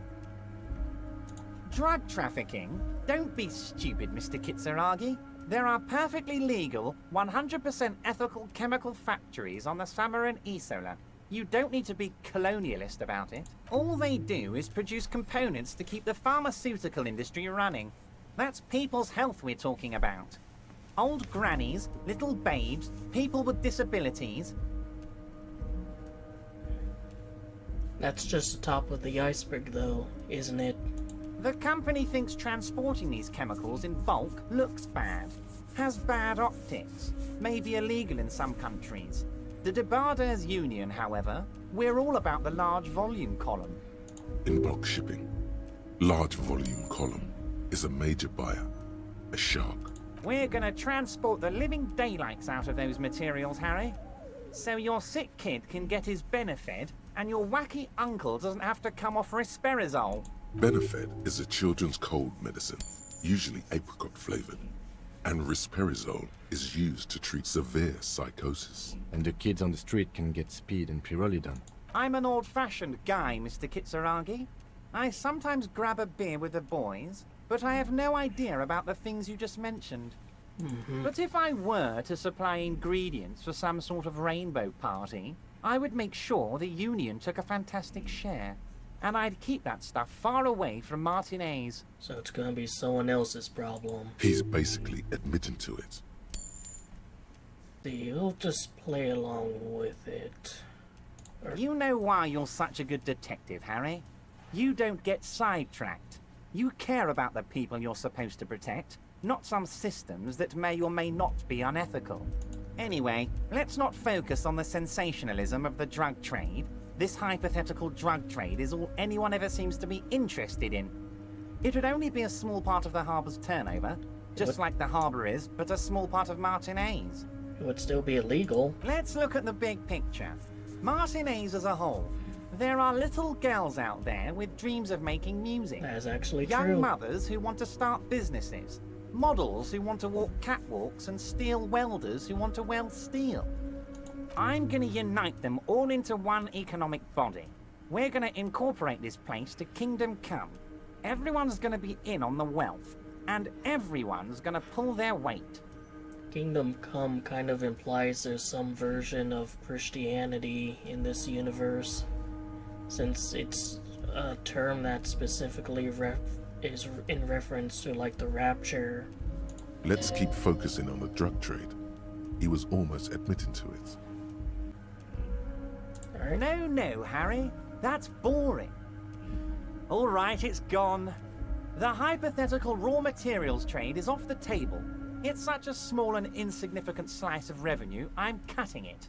Boys, Harry felt queasy about it. We're not doing it. Can we talk about my beautiful incorporated Martinez and its many-sided business ventures now? This bold new vision of incorporated socialism I'm offering? It's very ambitious. I love what you're doing for the working man. Thank you, Harry. Thank you. You have no idea how much it means to me, because in many ways, you are that working man.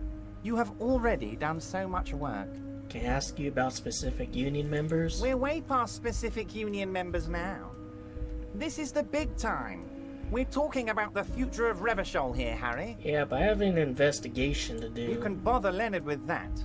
He loves to run his mouth on such matters. But I'm in big-time mode, Harry. Can I get my gun now? Harry, I've got to be honest with you. Your gun was found 2 days ago. Withholding this information weighed heavily on me. But it had to be done. Fine, where is it? An old woman has it, and let me tell you, Harry, word on the street is she's a character. So watch out. The lorry woman? This must be the woman who bought the gun from Roy. The one he described as terrifying. So the woman still With the one who bought it from Roy? Yes, the same one. I see you've done your research. The pawn shop made the gun easy to track. Crazy stuff, Harry. Selling your gun like that? Wild. Anyway, the neighbors of this old woman contacted my men because they trust me and the Debarders Union. Apparently, she was waving it around at the entrance to her building. Waving the gun around doesn't sound good. None of this does.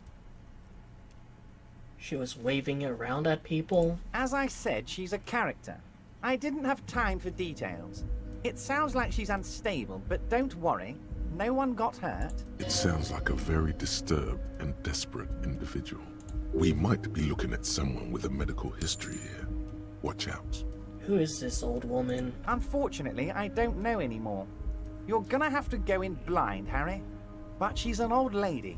How dangerous can she possibly be? Oh, and she calls herself the Pigs. Yeah? There it is again. The Pigs.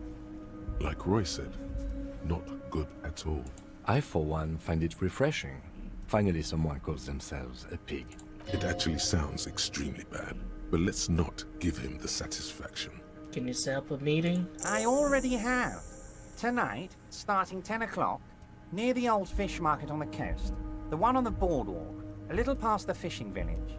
Be careful, Harry. I would never set you up for anything dangerous, but you did ask for this. Now, back to the fun stuff. She will be there from 2200 hours till 0200 hours. More fun stuff. Seems like we already have fun stuff to do. That's it for Great, now. Harry, great. I think we've truly built a bridge between Martinez and Jamrock today. We have united the RCM and the Debarders Union. This has been so great. I'm sorry we don't have more fun things to do. Most certainly, Harry. By all means, Harry. Alright. The only problem is, that's also when the communist meeting is. So she's there until 2. So maybe there won't be too big of a conflict. But I might want to go there first. Have anything that increases it. And I really just need to say the right thing, or Encyclopedia needs to pipe up. Are you it? Our tenant, the policeman. I hope the waves don't keep you up at night. What can I help you with? Tell me about yourself. Who exactly are you here? Me? No one. Just an old washerwoman. Mother called me Isabel, if that's what you're asking. And my married name is Sadie. Now it's your turn, Mr. Lieutenant W. Freighter Harry DeBoy. Quite a handle you got there. So many titles. One of them double. I mean, she is an old woman, and she is, in the fishing market. Waves are beginning to die down. Look at those little bastards. Why does she care about the waves so much? What's it with you and the waves? What is it with waves and fishermen? We need to be out there with them, fishing, making a living. So I asked them to accommodate me. But until that happens, I can try to assist you the best I can. I don't know about the pail, so I can't do that. Yeah, it's all set up, man. Can you already imagine 1,000 people in here? 10,000! Ecstatic vibrations, totally transcendent. And I've finished setting up the new compressor too. Now the only thing left to do is the name of the club. Will you do the honours, detective? I think I've come up with a name. You have? Well, what's the name? Disco Elysium. Like that DeLorean word for the world, you mean? Elysium. But Disco Elysium? Isn't it wacky? Disco's kind of gone, isn't it? Forgotten. The past is the future, but the future is dead. No, it's beautiful. Beautiful and brave. Like we want it to be. And short. And memorable. It's settled then. Everyone welcome to Disco Elysium. Andre breaks into frenzied dance-like motion to celebrate the name. Someone turns up the beat. What are you doing, Andre? I'm dancing! That soft core gyrating is supposed to be dancing? We should talk about your so-called dancing. Yes, my man! Talk? What is there to talk about if you can express yourself with moves? Audio waves thump against your ribcage. The speaker setup makes everything sound much better, but there's a noticeable lack of something.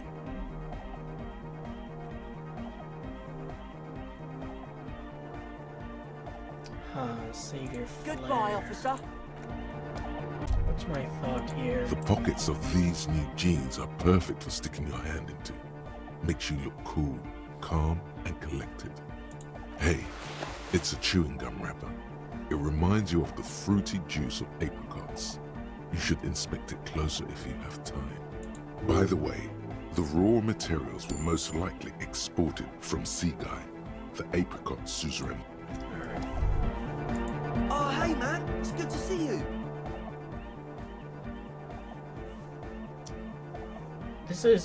I can try this, see if it leads to something. And then, if it leads to something that increases the chance, I can put one into Savior Fair. You close your eyes. But just imagine the moves you could pull to this futuristic beat. Puts a grin on your face just to think about it. Even a failed attempt gets the juices flowing and repairs some of the damage done by battles lost. If you up the dose and truly dance, who knows what will happen? Salvation. Goodbye, officer.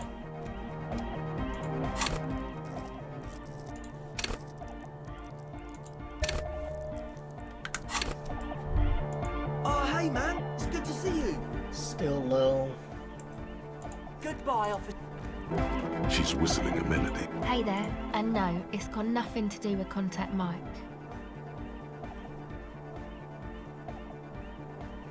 I wasn't going to. No. I actually wanted to thank you for getting me and my friends in here. And we even found some new associates, such as they are. How's everything doing? Good, I think. Noid is getting a read on the place. I think he finds the carpentry very impressive. Andre's been setting up the compressor and dancing. Egghead's been keeping the party up. He's got the stage under control. Sauna, the programmer, she's doing whatever she does behind that radio computer of hers. She doesn't talk to us much, and the Crabman hasn't shown himself, thank God. Like to know more about your associates. Okay. Tell me about Suna. Ah, she's a bit odd, I have to say. Doesn't talk much. I'm not really sure how to vibe with her, you know? Seems like she's not in a very good mood most of the time. But earlier today, she told me about Welkins, and she seemed oddly happy, like she had some idea with those little creatures. Some artistic idea. I didn't really listen, I was busy with my mic. About the creatures from her game. And Tiago? Oh, the Crabman. Still gives me the creeps the way he moves. But he doesn't actually come down that much, just climbs around the rafters. I just tried to stay away from the Crabman. But he talks to Noid. They seem to have some thing going on. He talks to Noid? What for? Beats me. Noid said they get along somehow. They're both crazy enough, I guess. What does he do up there? Who knows? He doesn't really answer our questions, see? Not that it's easy to ask them. What are we supposed to do? Yell up at the tower? And the Who do you want to others? know about? About Andre. Andre? He's a cool guy. Doesn't really come off as one, but he is. To me, at least. He takes care of shit. Sorry. I mean, he's got a vision. For what life should be, you know? He tries to push things until everything falls into place. He's an organizer. What has he organized? Nothing. But then again, there's nothing to organise around here either. He really wants this church thing to work. Must have taken it as a sign when he found it abandoned like that. Said it was an augury. I don't know where he got that from. Andre's not super intelligent. I've never seen him so psyched about anything though. and he's off in sight. Looks sort of desperate, like it's his last chance or something. Or maybe, I mean, not that he does drugs, just high, you know. On his mother's love? Yes. Anyway. Could it be that he's balding, maybe thinking it's his last chance? Come to think of it, yes. This is the first time you've heard of him. Fuck off, Cinder. He's in some kind of a self-destruction mode with that hair of his. Bleaching it like that. Probably wants to get rid of it altogether. Is he your boyfriend? Yes. Who do you want to know about? What about Noid? He's a four-burger, I guess, like the rest of us. Okay, maybe not Egg, I don't know about him, but Noid and the rest are from Fallberg, making the pilgrimage up north to visit the Elysium. He's real hardcore about the lifestyle. What does he do? What do you mean, do? Like, for a living? Yes. He's a carpenter, trained and all. He's very good, he just doesn't have the mindset to work like that. In a shop somewhere. What kind of mindset is that? He abides by the hardcore, sir. You would have to ask him yourself. And you? Sir, I abide by the law. A strange feeling. Every now and then, something feels off about the way she speaks. She doesn't change tone, but you feel as though there's more about her, and she lets on. And what's this pilgrimage you're talking about? It's just something poor Fallberg kids do every spring. To pass the time, we walk the entire length of Boogie Street, up to Jamrock. Or as much as possible. Why wouldn't it be? I don't know, man. Have you been down Boogie Street? It's a little bewildering.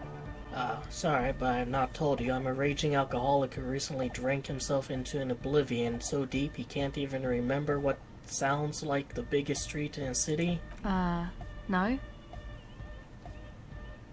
Well, yeah. Okay. Then you should go and take a look, I guess.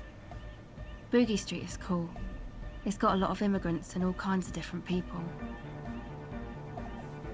Might do that if I make it there alive. Yeah. I hope you do. Who do you want to know about? And what about Egghead? What do you mean? What does he think he's doing with the yells and stuff? Oh, that. He's the party boy. Told me as much, but what exactly is a party boy? A nod at music doesn't really do vocals in the traditional sense. Vocals are thought of as rock. That's to say they're a bit backward. No offense if you like rock music though. Rock music's cool by me. More of a disco guy, as you could Pachoo, imagine. pachoo, swish. Your credentials as the resident future man of Revachol are being questioned. Show her you're hip with the times, Gramps. Yeah, let's do it. Okay. Anyway, even if you don't have vocals, you still need someone to say something every now and then, right? To urge things on. That's where the party boy comes in. He basically just stands on the stage and dances and yells how awesome everything is. It's very catchy. I understand. People are usually afraid to do things if others aren't already doing them. Dancing makes you dance, like sneezing makes you sneeze, or yawning makes you... Anyway.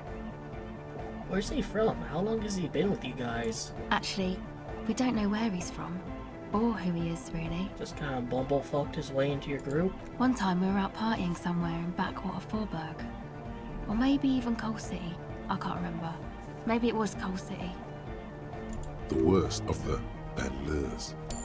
A wretched heap of closed-down mines, even west of Jamrock, on the dusty slope of Montmartin, the remotest possible area of Revachol. No one even wants to exploit those people anymore. Egg was yelling along to some jam someone was spinning, all night long. Just kept yelling until he didn't have a shred of voice left. When the sun came up over the mines. There were mines? Yeah, it was in Coal City. Egg came with us. He made this wheezing puppy dog sound all the way back. Couldn't even speak. Guess he's really dedicated to his job. It was definitely Coal City, because it took us 2 days to walk back to the fort. He just wheezed the whole way. We never really asked why he came with us, or who he was. I think his name is Jermaine. People are sweet. You can see it must have been a great night. The memory causes her to go silent for a moment or two. You wish you'd been there. Who do you want to know about? Tell me about yourself. Me? Yeah, tell me about yourself. I'm a silver bird. What does that mean? It means I don't answer questions about myself. There's more to you than you let on. What am I not seeing? All right. There is. Fair enough. Thank you. Sure.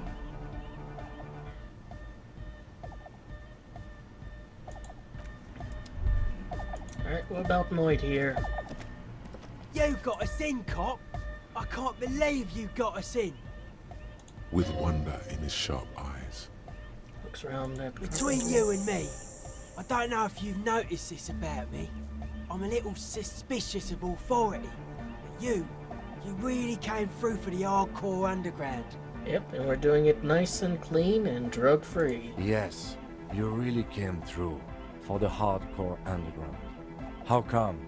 Andre is busy cutting some slightly less lame, but still quite ungainly shapes on the church floor, sweating profusely. Estelle using her contact mic to listen to a tree underwater. The one with the large head is blasting the dance track on repeat, while the stained glass window behind him is rattling from the bass. Sire, the tent. 'Twas a security risk. And in here, sanctuary. 'Twas only noble of you. I did for mankind. For all of mankind. Okay. I don't believe you actually think you did it for all mankind. But whatever keeps you in high spirits is okay by him. What do you think about the church, Noid? It's a miracle of carpentry. Dead bodies carved into total shapes. Now it can be something more. Say that as a carpenter yourself? I don't say much anything as a carpenter anymore. They tried to make me into a reckoner and a leveller. Made me a bit manic, you know. I regret the time I dedicated to that profession. And that worker collective. I say things more as a member of the hardcore side dance community these days. I'm a little curious how I knew. Why? You're a cop. I carry carpentry tools. How old do you think the church is? Over 300 years? That's right. The first settlers built it, plus 6 more like it, on the coast here. Was one of the first things they did. Must have been really scared of something, but I understand. Alone on an uninhabited archipelago, forced to face themselves and nature. Pre-industrial quantities of solitude. You see, perhaps something more fundamental. Well, this is kind of a weird place, as we've established with Suna. He means something paranatural. He must... I would want to build a safe place for myself and my own as well. Something more fundamental? You mean the sound anomaly? Maybe. Maybe they were unable to face the nature of the world, perishing. What style is the church built in? A cop who's into building critique. Okay then, this is folk DeLoreanism, lawmongerer. It's a subset of early DeLorean architecture. Okay, and what is DeLorean architecture like? Total. Everything between an ancient concrete cathedral and a glass cube is DeLoreanism. This is just an homespun version of it. Folksy stuff. Early mass production. They made thousands like this. Does that help you out? Bit too wide of a net, don't you think? Like that woman there. Vertical, thin, white. A false image of grandeur. The source of the system is up there. You're at the bottom. They really dug that power vertical. Like to show off large and intricate structures. Arches, spires. Put you down with them. They were really into painting everything white too. Virginal shit, you know. Marriage shit. Virtue and tyranny. Hey, marriage is great. Marriage is sacred. You're entitled to your wrong opinion. This church isn't painted white, as far as I can tell. Stands to reason it used to be white on the outside, before the sea wind took all the paint off. Year after year, flake after flake, whitewashed clean, then covered in green moss. What do you mean by dead bodies? Dead bodies of perennial plants. Sigma functions have left this place. It's a good thing we came along. The spiritual collapse has been total. Spiritual collapse? I saw some piglets suckling their dead mother. Have you heard this one, cop man? After a short while, they shuddered and went away.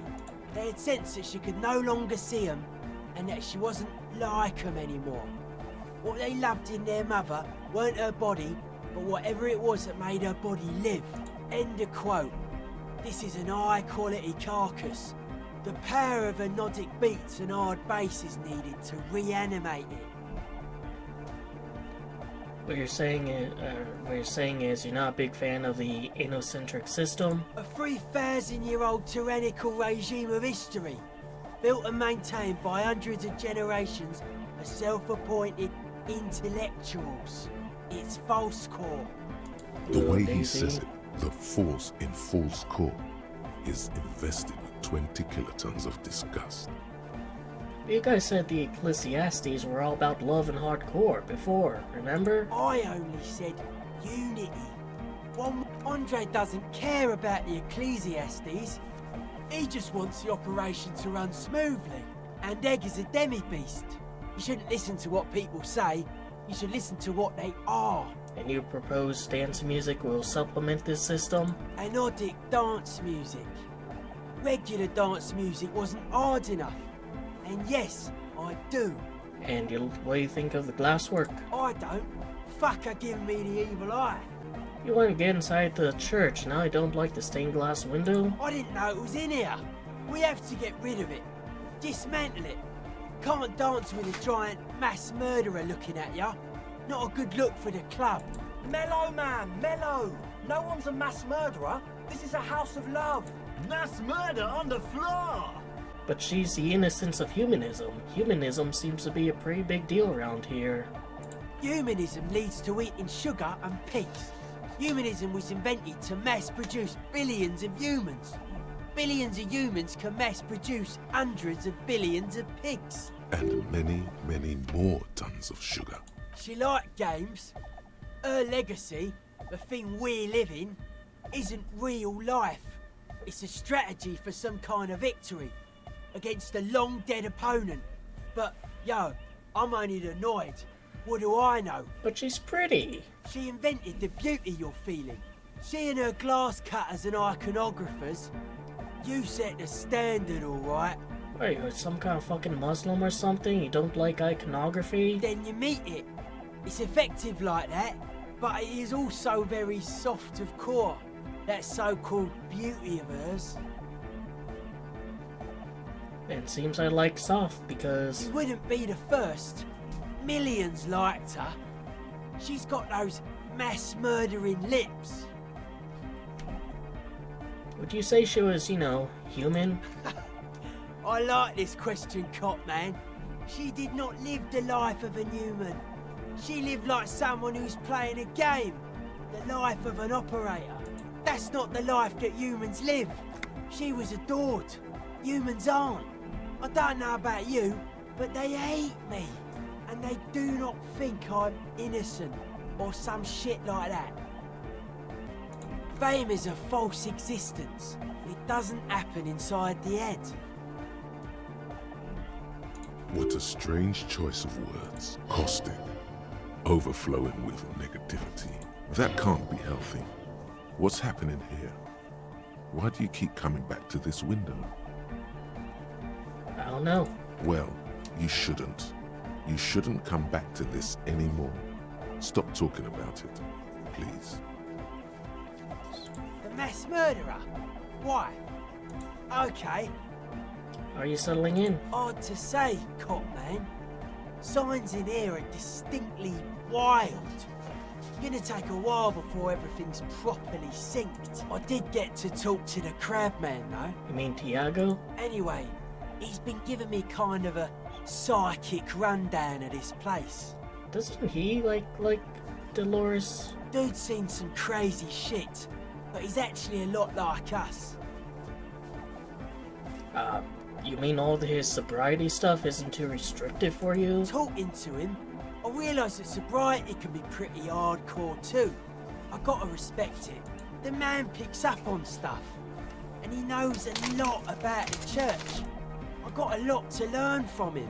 Good thing you didn't squash him. What did he tell you about the church? The Crabman's been lurking here for a while. He's experienced things. Things that give off bad signs. As far as we can tell, the Ubies built this place about 320 years ago as a sarcophagus. You mean there are dead bodies here? Not like a literal sarcophagus. I'm just being metaphorical. What's it for? Encasement, confinement, of something they were afraid of. Something new and unheard of on the Isla. I think that's what the Crabman is experiencing when he climbs around upstairs. Like, this is some old world shit the Ubies had heard about. I thought the best way to deal with it was to build a church surrounding it. Sounds to vaguely contain it. Lovecraftian. I don't know. And it's not something they properly understood either. What it does. But it's what this Sona person is looking for. And trying to measure. It'll be fruitless though. She won't be able to measure it. People like that always want to measure everything. All those things they really can't. And why do you think she can't? Seems to be the trend around here, doesn't it? You can't measure shit like this. It's not like substance. Found a doomed commercial area in Martinez proper. Maybe it's the same thing the Ubies were trying to contain? Like a concentric ring spreading out. The struggling villages. And that is what caused the communards to fail in defending the beachhead. Yeah, a lot of failure has gone down around here. You think there's any merit to this theory? I don't know. Maybe, maybe not. It's not a thing we can answer, Copman. Even I have limits. I'm a limited psi person. Well, if it's without substance, I guess there's nothing to worry about. Maybe you can figure things out, Copman. I think we got on a good level here. The signs are syncing up well. What's with their clothes? They're hardcore. That's it? They're just clothes. Are they? They look outlandish. Nah, these are just boring, normal, hardcore clothes. That's outlandish. What's so outlandish about it? It looks like you're trying to hang yourself with it. So large, too. So many different patterns. It's crazy, man. I like it. You suddenly realize the patience and respect this speed freak has shown you is partly because of your style. He's probably not like that with everyone. Respect to the man! Alright. Take care, Noit. Guess we'll have a talk with Egghead. Glorious church! The place to be! Make some noise, my church people! Daisy, don't fucking jump over Vibrations here. thump through your blue soul. The music sounds much better in the church. He stands on stage behind a table, nodding along to the music and waving his hand in the air. In front of him, the audio mixer. One reel spinning. The other reel deck is empty. Cables run hither and thither. On one side, you see an auxiliary line in with the number 4.5 written next to it. Whoa, that was a crazy sound we heard before. Yeah! It was awesome! And scary. Very hardcore. Too hardcore, in fact. I couldn't control it. At all. What happened? It sucks up all the air in the mix until it's the only thing left. Starts compressing itself and everything around it. Completely fills up the headspace. Extreme!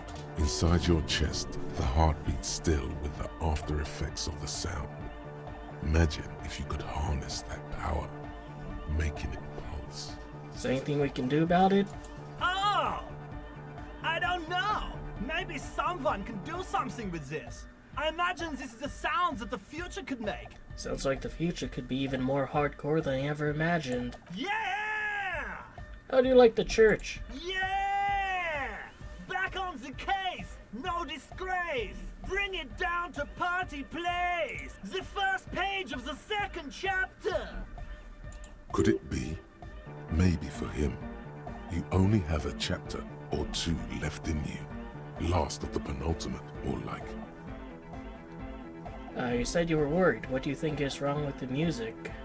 There's nothing wrong with it. I'm still in love with the hardcore. Sometimes I just feel like anodic music is in its infancy, you know?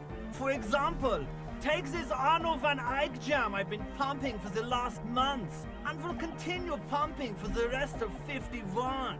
Isn't something holding it back from being hyper?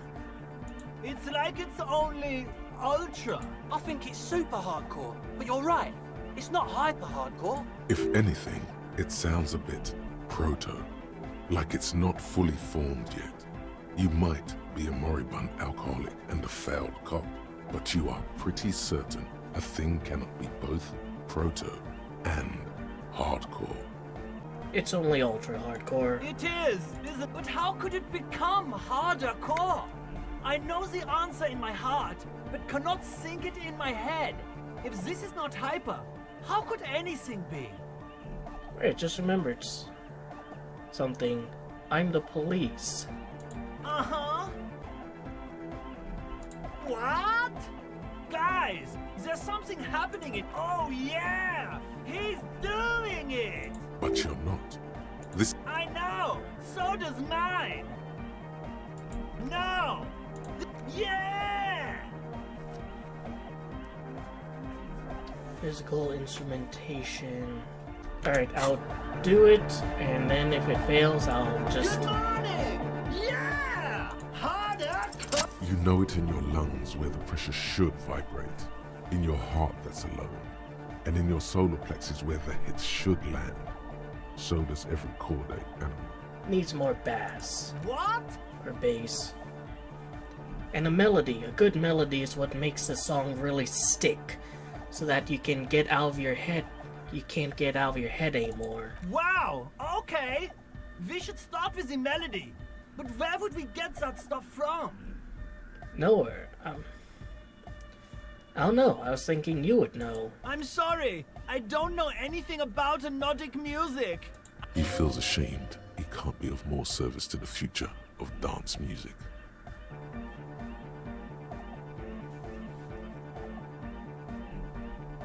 Well, I'll look into it. In official capacity, it's up to police to make the beats go harder. The young man falls silent with appreciation. Basically, what you need to find here is a tape with some banging music on it, so that Egghead could use it to remix Van Eyck's jam. Yeah, maybe that street talker across the pawn shop has got some tapes to sell. That's just an idea. Anyway, that's all yours to figure out, Copman. Copman!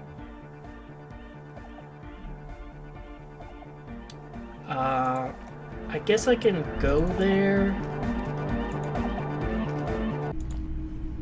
Hello, hello.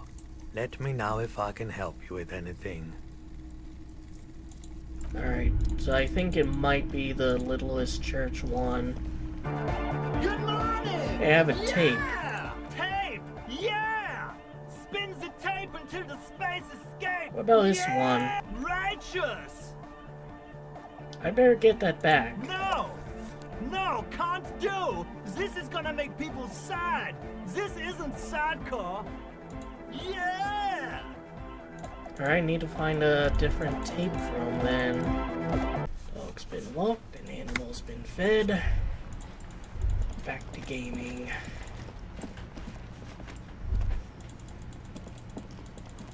Huh. Need to find another reel. The speakers below are banged up and worthless. These once respectable speakers have been conquered, reduced to a mere prop by the indomitable. A small heat emboss on the veneer reads, "Solidarity aid from the People's Republic of Samara." The speakers themselves don't seem to display any magical qualities. No, don't look at the speakers, officer. Look at the sneakers. The sneakers are the stars here. Poor little speakers. No, don't pity them, officer. These are old Samaran garbage. Don't even look at them. Check out these super cool, fun ultras instead. Samaran trash. That sounds like they're from the Samaran People's Republic, produced under the dictatorship of the proletariat. Can't I just buy the sad, conquered Samaran speakers? No way, officer. These aren't for sale. They're bad speakers. Lo-fi socialist junk. Oh, that's why I want them. I think I might be a lo-fi socialist junk myself. No, officer. You're a high-class policeman who accepts nothing less than the best. Lucky for you, I've got the best on sale. You do, officer, you do. Remember, we don't have to resort to socialism. We can have nice things too. And socialist prices. A pair of Faun Ultras. The design is impossibly sleek and simple. A futuristic silhouette with a sleek monochrome colorway. Dedicated, victorious, sporty. These Faun sneakers are a must-have for a track and field legend. Those sneakers, mister. Those sneakers are the latest Faun sneakers. Super air, super fine, super cool. Only 50 real. That's fucking outrageous. Only? That's madness. Faun Ultra. We're the future. You remember the slogan from some magazine. Well, I mean, if I ever need reaction speed or hand-eye coordination, I guess I can, like, pop down here. You keep coming back.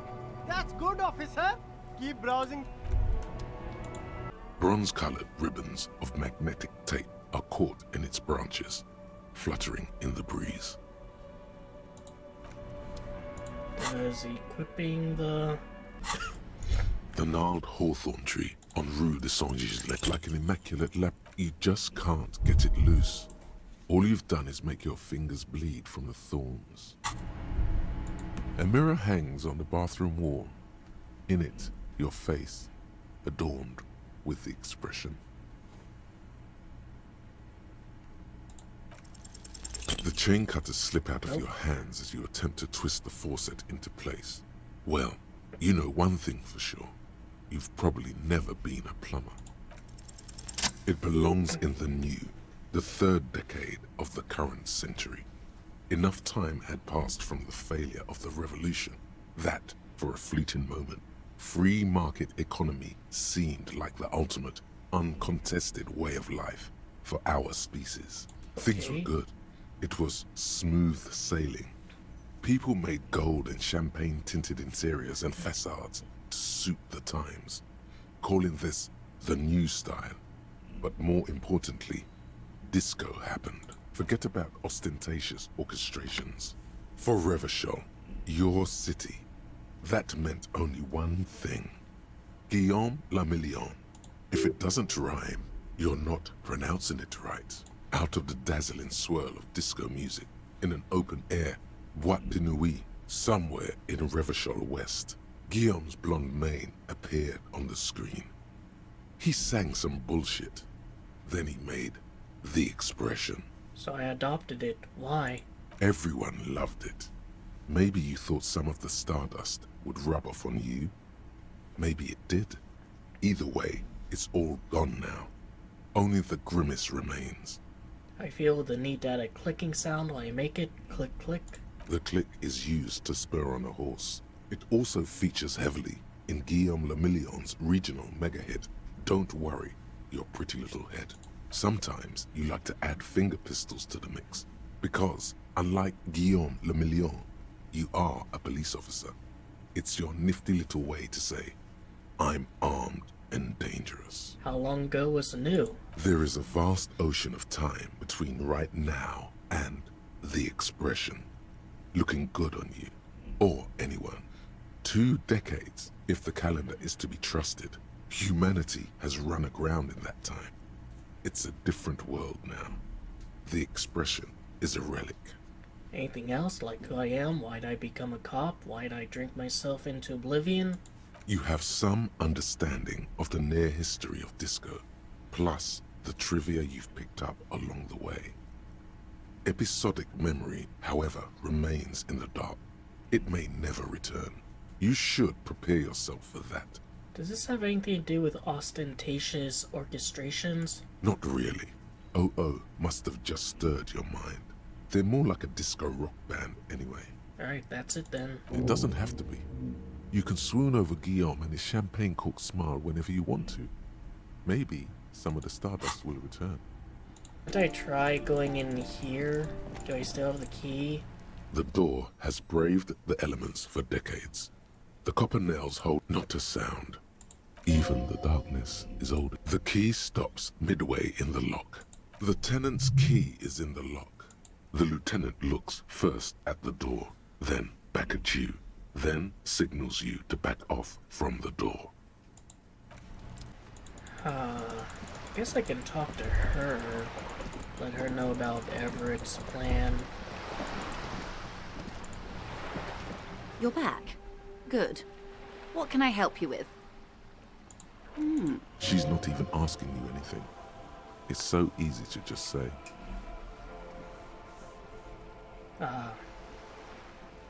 Helped him turn up the heat on the borscht. Did you now? What sort of borscht is he making? The cook makes it keep the strikers drunk, help them strike. The strike brew. That's a classic. And by turn up the heat, I presume you mean put more alcohol in it? Nope, you misunderstand. I turned the knob like this. Beyond curious.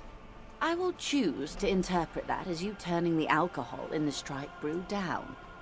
For the sake of our professional relationship. I mean, that's kind of my intention, And so... because I don't like the idea of them any more drunk than they already are. What else? He asked me to deliver an envelope. Sounds like he has you running errands, Detective. A well-established dominance ritual. Where did he have you deliver it? To a nameless settlement down the coast nearby. Ah, yes. I've been meaning to go there. With longing. Clear and simple longing. Strange. Why does she want to go there? You're quite fond of that village, aren't you? I should be. In my youth, I had a brief dalliance here in Martinez. He was an older man with impossibly broad shoulders. He's probably dead by now. Even his shack is long gone. Not that it matters. These buildings are all carbon copies of one another. You've been to Martinez before? Yes. I was slumming it with some girlfriends of mine. We had boats and... Don't hold it against me. My paramour certainly did not. Sounds like you miss those times. Not overly so. It's not like this was the only place we visited. Me and my girlfriends from Azon with our shiny boats. Like reavers. We told ourselves we were the worst thing to happen to the coast since the Coalition landed in 08. Imagine. So you're sad you can't buy the place? Yes. I'm sad I'll never have the time, Detective. I've always wanted a dilapidating fishing village. She is more defensive about it than usual. Full of ghosts and ancient memories. Has this errand yielded you any information? Guess I can go in here. The tear machine stand. Your bottles clunk. A little bit. I mean, in many ways, I'm almost just like waiting for the next day to come.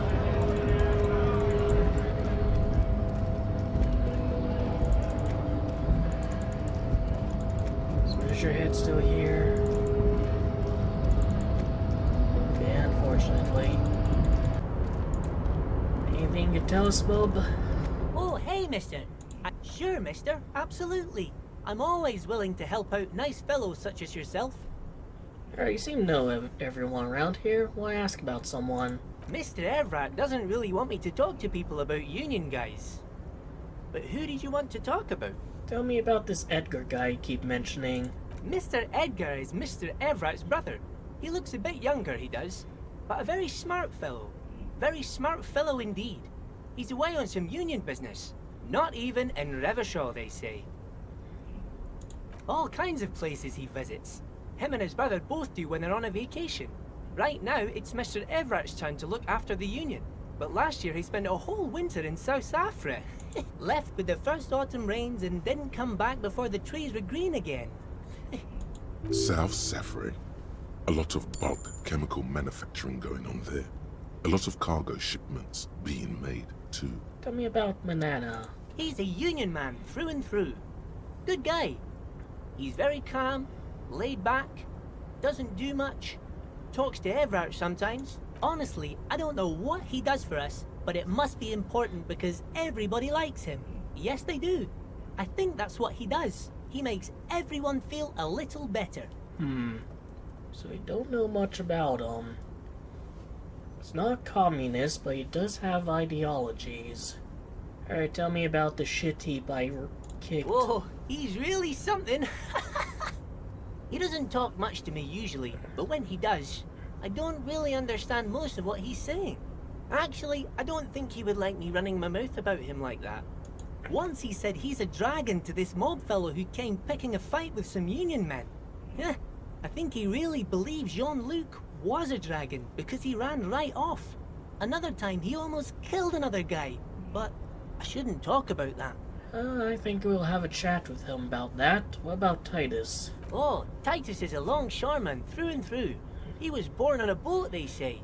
His veins are probably filled with salt water, I tell you. Nice, friendly sort, old Titus is. Yeah, real friendly. And Everett? I'd best not. I mean, I could, but I don't think Mr. Everett would like it very much. You better ask him yourself, mister. And Reen? The night guard. Ooh, he's a peculiar fellow. He's the strong, silent type, you could say. Certainly not ideologically, in your guys' favor. We talk all the time, but I don't really know much about him. He plays petanque with my old human studies teacher, Mr. Martin, down at the plaza. I think he's the only fellow who actually knows old Renee. Maybe I'll talk with him. They lived on the same street their entire lives. Even dated the same girl on and off for as long as I can remember. Wait, Gaston was your human Mr. studies? Martin was always real nice to me in school. I remember once. Mr. Martin, yes. Don't really remember much about him. I was just a boy back then. Sure. Gonna head off. Alright, we'll talk to Measurehead, then we'll talk to Mr. Martin, because they're both pretty much like, you know, in the way of each other. Your race descent has temporarily halted. Oh, don't. There must be some friction there. He's keeping it well hidden, however. Mr. Clare is a man of vision and means. He has the will. Also, to serve is noble. He looks toward. Oh, no. There must be Keep telling some yourself that. friction. Mr. Clare is a man of vision. Also, to serve. He looks toward the harbor. It is such a pleasure to see you again, officer. How may I head the citizens' militia on this fine day? I'll ask you about the Union again. Sure, officer. Are you a Union member? Oh, in many ways, yes. Like an honorary member. I attend meetings and parties, help with little things. Everhart, Edgar, and the older debarders all know me. In many ways? Oh, yes. So you're not an actual member? Not in the technical sense. I don't have a vote or a membership card, but Everhart keeps me on the payroll, just for the little things. So, someone who, is able to operate independent enough that he's not tied to the Union. Sounds like something useful in case someone wants to investigate them. So that's what it was before. Him hiding something. He tries to make it look like he's a big deal in the Union, and now the illusion is disintegrating before your and Renee's eyes. He doesn't know anything, because no one tells him anything. He's an outsider. Just does what he needs to do to further Everett's interests. Of course he's not a member. He's not a member of anything. I knew that. He's a Weservein. Turns to where the wind blows and tries to look important. I hate the socialist rabble. But even siding with them is better than living your entire life on the fence. Never committing to anything. Pick a damn side already. What are the little things you do for Everett? Writing work mostly. Occasionally, he needs something written, and I happen to have a way with words, people say. And what kind of things do you write for him? Oh, nothing official, I assure you. Just essays for the newspapers. About Martinez and how things are and how they could be. Everhart and I had these long talks where... Well, he tells his little penman exactly what to say. It's commie propaganda, plain and simple. You should be ashamed of yourself. Are you a caviar socialist? I don't even consider myself a regular socialist. Politics is not really something I involve myself in, officer. How can you write those newspaper pieces if you're not political? Officer, I have a vivid imagination. And like I said, I have a way with words. That's enough. No need to sink into politics. He just fluffs it up. Of course. Don't sink into anything. Don't sink into any fight. Only sink into your couch. But you need to believe in something. Freedom, the people, Revachol, or even money. I believe everyone has the right to think and do whatever they want. Even if it's nothing at all. I'm very adaptable. So you're a guy with no conviction, but you're writing propaganda pieces for someone else, and you're not even, like, considering, like, what the ramifications of that someone else's views are? Come on, you. How do you know, Averat? Everyone. What do you... The old there he... Let's try not to get caught in a... Lest we leave riddled with bullet holes. No, thank you. This is Jean For being Marie consummate Bellew. professionals. Oh, sweet Jenny. She was the finest woman in all of Revachol. Maybe the entire world. Do not defile her memory, Gaston. Let... His tone lacks its usual intensity. Like he doesn't feel he has the right to speak on the matter. What happened to her? She died of pneumonia 2 winters ago. It was a quiet passage, peaceful. René and I were both by her bedside when she... died. No use sugarcoating it. Won't bring her back, will it now? Departed. So you both knew her? Until the very hand she couldn't decide between us. The most indecisive woman I've ever met. Wait, you were both like her special guy? We knew her, all right. Lived on the same street our entire lives, just 2 houses apart. The 3 of us have been best friends since we were 4. She was René's first girl, back when the prick was 16. They were courting till he decided he'd rather die for some great ideal than just be happy. And then you stole her from me. I won't intervene in this. Well, technically, you stole her from me, because we'd been pretty close ever since you two had that falling out over the ink you spilled over her pretty yellow dress. We were just boys then. This was different. You... No point starting this all over again. For the 1000th and the first time. Especially when we have company. Officer. Why do you think she was indecisive? She could never make up her mind about anything. What to have for breakfast, favorite color, or which one of us to marry. She was always leaving one of us for the other, but never long enough to actually get married. Nothing wrong with weighing your options first. Heck, technically, we're both still engaged to her. You always confused her. Couldn't let us be happy.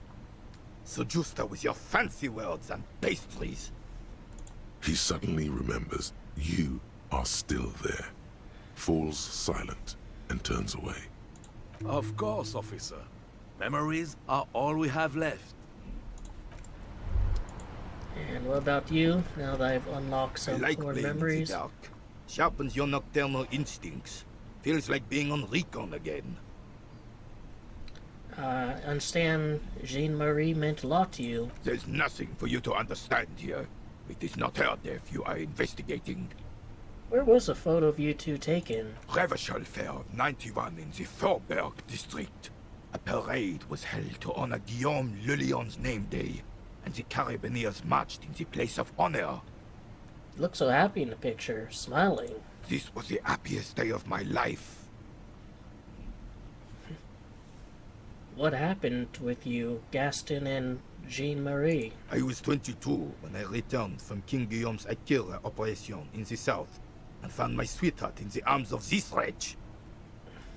The Akira operation was a 7-year campaign, during which suzerain Guillaume's army forcefully united the people in the southeastern part of La Petite Continent, collectively known as the Akira tribes, under the Revacholian banner.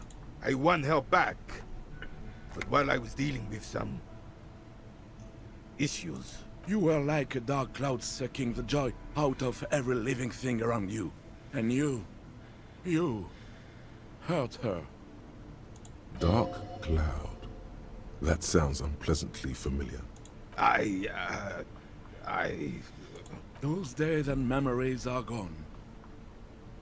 The old soldier says nothing, but when his glance quickly runs over Gaston's face, there's an odd look in his eyes. Guess we've kind of unlocked some core memories that they probably would rather not be unlocked. Oh, it's you again. Are you looking for a die?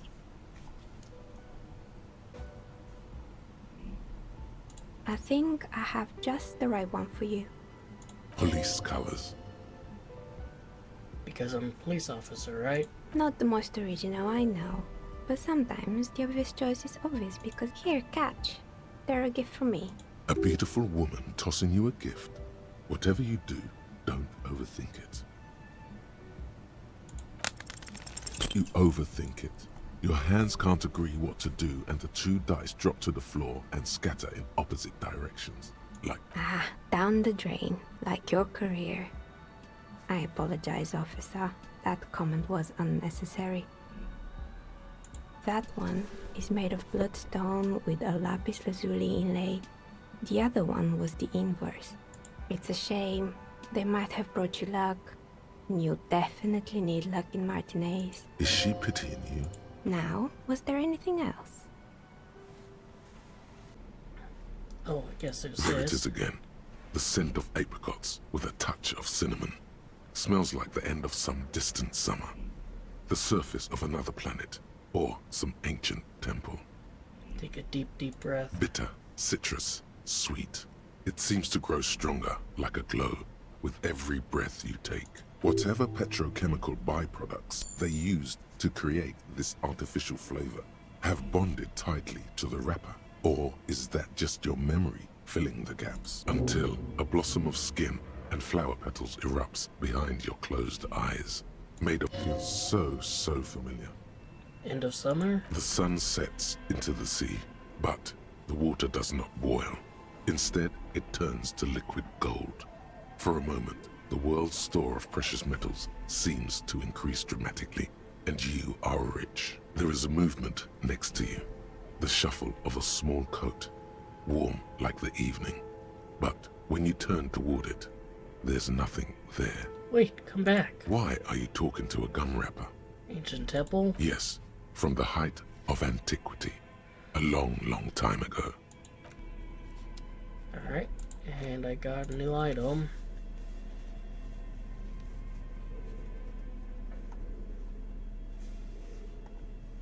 Look at the map tab in journal, see which white checks have opened.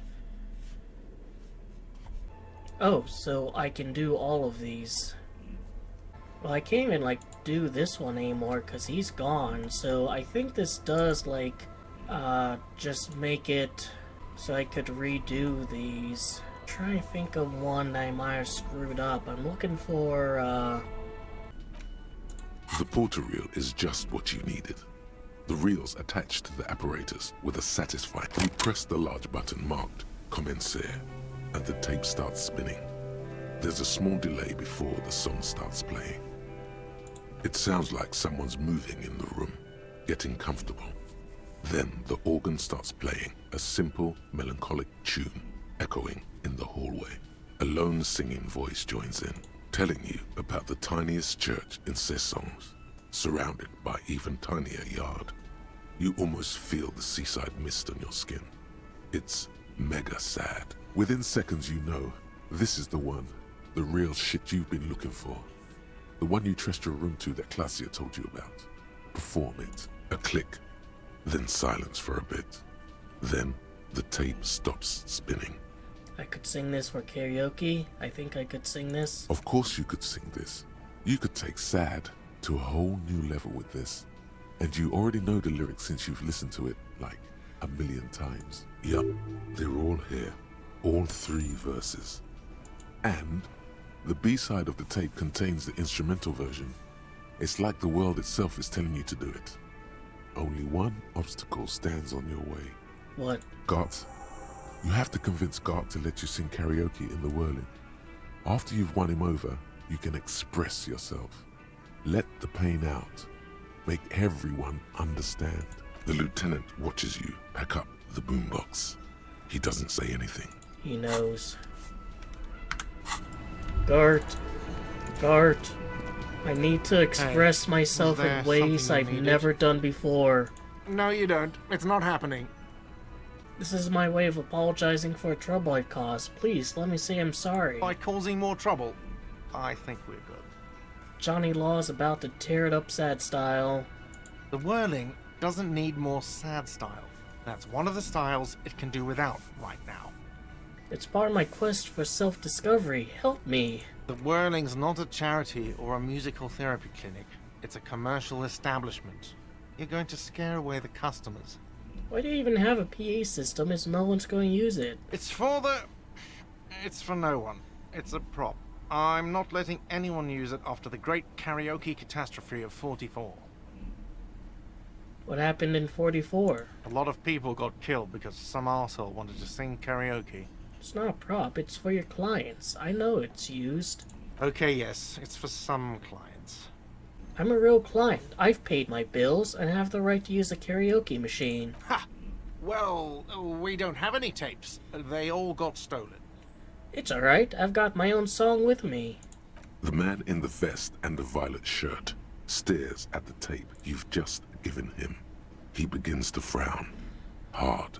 This is the look of a man who's defeated. He knows he's out of excuses. Fine. Climb on that stage and do your thing. Just get out of my hair. I'll plug it in for you. Damn this karaoke machine. I'm having it uninstalled, he mumbles to himself. Oh yeah, time to do the damage. You finally made it, haven't you? Where did that man get such a cool jacket? Did he receive it upon graduating the Econ? Oh no, believe me. The stage is... you feel it? So, are you ready for your thing now? Let me know when I should turn on the karaoke carousel. The air. Someone dims the lights as the music starts. A lump's in your throat suddenly.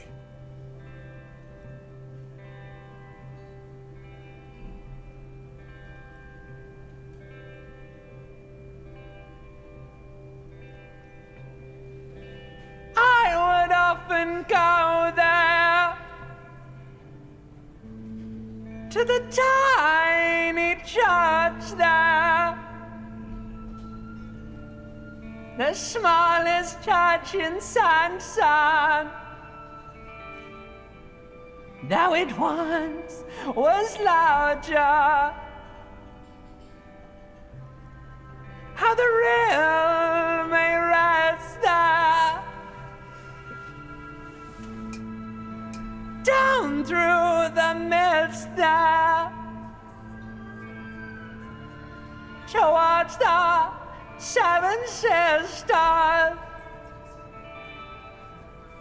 towards those pale cliffs there. I would often stay there in the tiny yard there. I have been so glad here, looking forward to the past here. But now you're all alone. None of this matters. At all.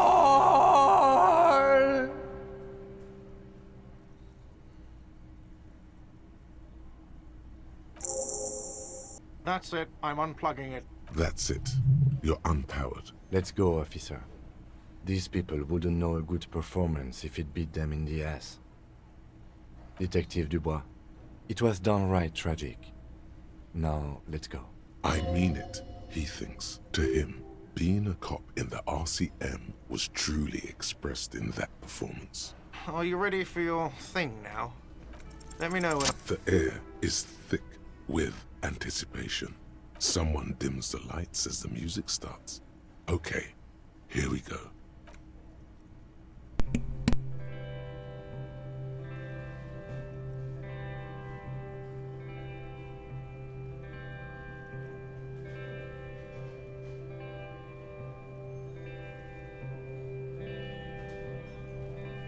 I would often go there, to the tiny church there. The smallest church in Saint-Saëns. Though it once was larger. How the realm may rest there. Down through the mist there. Toward the Seven Sisters. Toward those pale cliffs there. I would often stay there. In that tiny yard there. I have been so glad here. Looking forward to the past here. But now, you are all alone. None of this matters. No, none of this matters at all.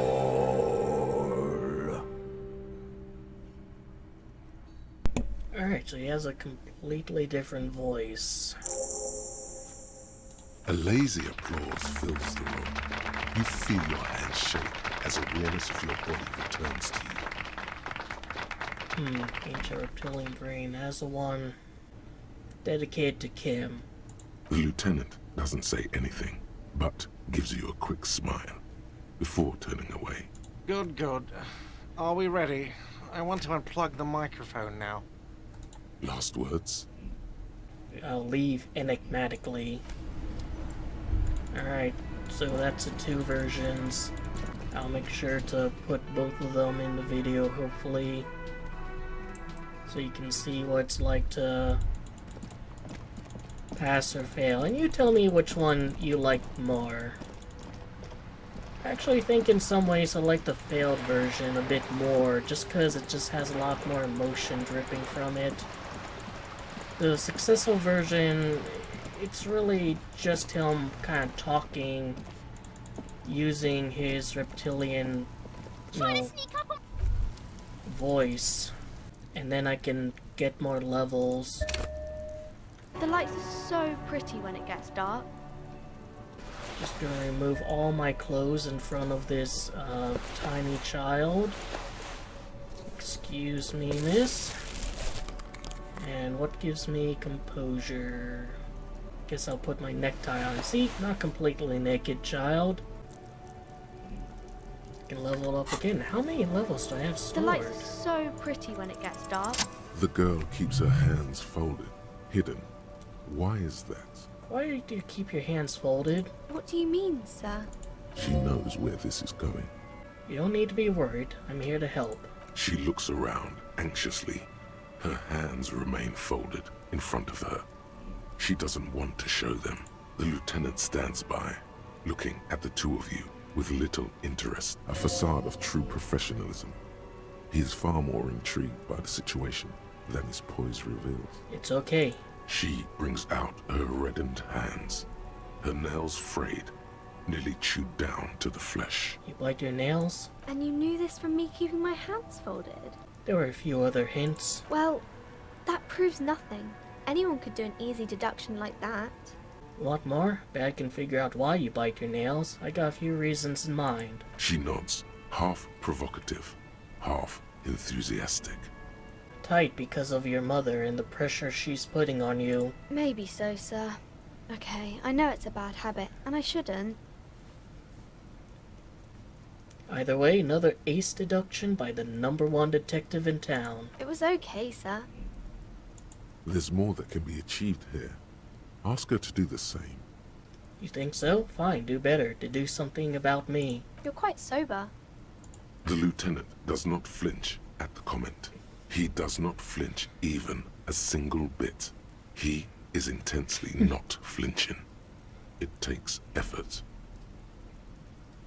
And I'm having a grand time. I sure hope you are, sir. There she stands, swaying on her feet. I am sober, Assaulted Kim. by I the haven't breeze from drank in breeze. days. She smiles at you. There's something you're missing. The display rack is brimming with worn paperbacks. A twinge at the back of your head makes you flinch. Your eye starts twitching. Ugh, what is it? Your hand reaches toward a book with glossy cover art of the very muscular man from Heimdall in chains, kneeling in front of a staircase leading to a throne. A woman sits on the throne, leering at the man. Between the throne and the Heimdall man lies a bonfire, casting shadows on the wall. The shadow of the woman's headdress looks like a pair of devil horns. The title reads, Man from Heimdall and the Devil Woman. Interesting. The display rack before you is burdened under piles of Man from Heimdall novels. Well, I'll buy it. I mean, I have the Dodge. It is a bestseller for a reason. Oh, that is a thick fucking, book. And hey, the cover doesn't have that. Front piece of the old paperback features a muscular man chained in front of a woman. The edges of the pages are worn and smudged. A lot of people have read about the Devil Woman's altercations with the Heimdall man. The jacket copy proclaims, Man from Heimdall returns in his most exciting adventure yet. After crashing into a strange jungle, cannibalistic natives abduct his only surviving comrade, Noble Tyribald. Before Man from Heimdall can mount a rescue, he is ambushed by a tribe of female warriors and taken to the ancient citadel of Cloud City, where a mysterious and wicked queen rules supreme. Will Man from Heimdall be able to escape his dire situation and find his missing friend? You open the book to a random page. Man from Heimdall, wielding his 2 Zweihanders, is carving through a sea of savages, his visage fixed in grim determination. His arms, whirling like windmills, are soaked with the blood of his enemies. Mangled corpses litter the battlefield. Good God, this is some retrograde stuff. When was this shit written? You flip to the copyright page. This book was written in '38. Oh shit, gritty and heroic. Berserker rage burns in his azure-hued eyes as he brings glory and honor to his long-lost Heimdall tribe. From the village of Heimdall, the ivory giant roars like an ice bear, and the winds of Katla howl out his name. Man from Heimdall rides on a gilded griffin, Notice time his is golden passing mane faster. billowing in the breeze. Both Zweihanders sheathed on his back. He is off to war. Will he conquer his enemies? Will he conquer himself? The steel muscles of Man from Heimdall gleam in the humid jungle air. Yet the man does not sweat. In meditation, his soul drifts in the frigid northlands he calls home. Oh shit, this is so me. A passage reads, The man from Heimdall looks up, his eyes blue as the mountain lakes of his homeland. He rarely speaks, but now his voice booms in the darkened throne room. Do not try to sap my masculine essence, wicked temptress. Son of Heimdall will never succumb to your seductive wiles. Thine spells are no match for purity and strength of will. Brothers of Heimdall, stand above the vices of flesh, for it is weak and corruptible, yet mine is forged in gore and strife. Queen Lydiana, just laughs, a sultry and salacious sound, then says, "I have grand plans for you, man from Heimdall." She gestures her diabolical hand toward an array of potions and unguents. "First, you shall please me. Then lead my armies against the vicious cannibals. Not a muscle moves in the face of the man from Heimdall. Yet inside, there is turmoil. This goes against all he holds sacrosanct." In the final pages, man from Heimdall mounts Gallavarin, his mighty griffin, and turns his gaze to the horizon. Queen Lydiana is dead, but an army of cannibals is storming the gates, and still there's no word of trusty Tyribald. To find out what happens next, you'll have to pick up Man from Heimdall and the Three-Eyed Skull, available in fine bookstores everywhere. Spring 39. Yeah, Church is actually my love. Things are really bad with it. Cool. Now, what can I do for you? But's gone for a good purpose.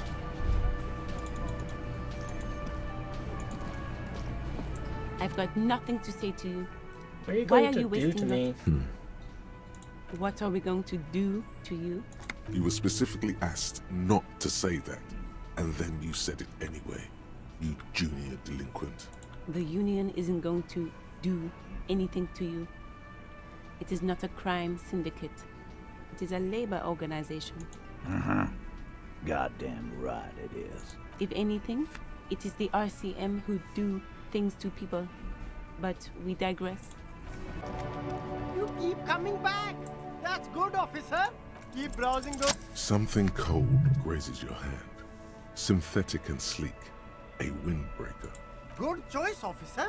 Mega sporty. Oh, And this it's one only gives me 450 for composure. you, sir. Gotta prepare for. An old East Delta Commerce Center. This must be the name of the doomed commercial area. Whatever she says, it can't hurt you. You're a different person now. Stronger, healthier, and alright, maybe not healthier, but it's a bonus that you've drunk so hard you can't remember any of your past relationships. There's a light buzz as you press the doorbell, waiting for her to answer the call. It's cold outside, and you can hear the wind blowing into the speaker. A strange metallic taste fills your mouth as you stare at the intercom. There's the static again, whispering like a seashell pressed against the air. Yes, hello. This is Tricentennial Electric. Have you come to place an order? Hey, it's me again. Want to talk to you? My God. Here come the bad vibes again. Relax. Distance yourself from it. What? It's you. My God.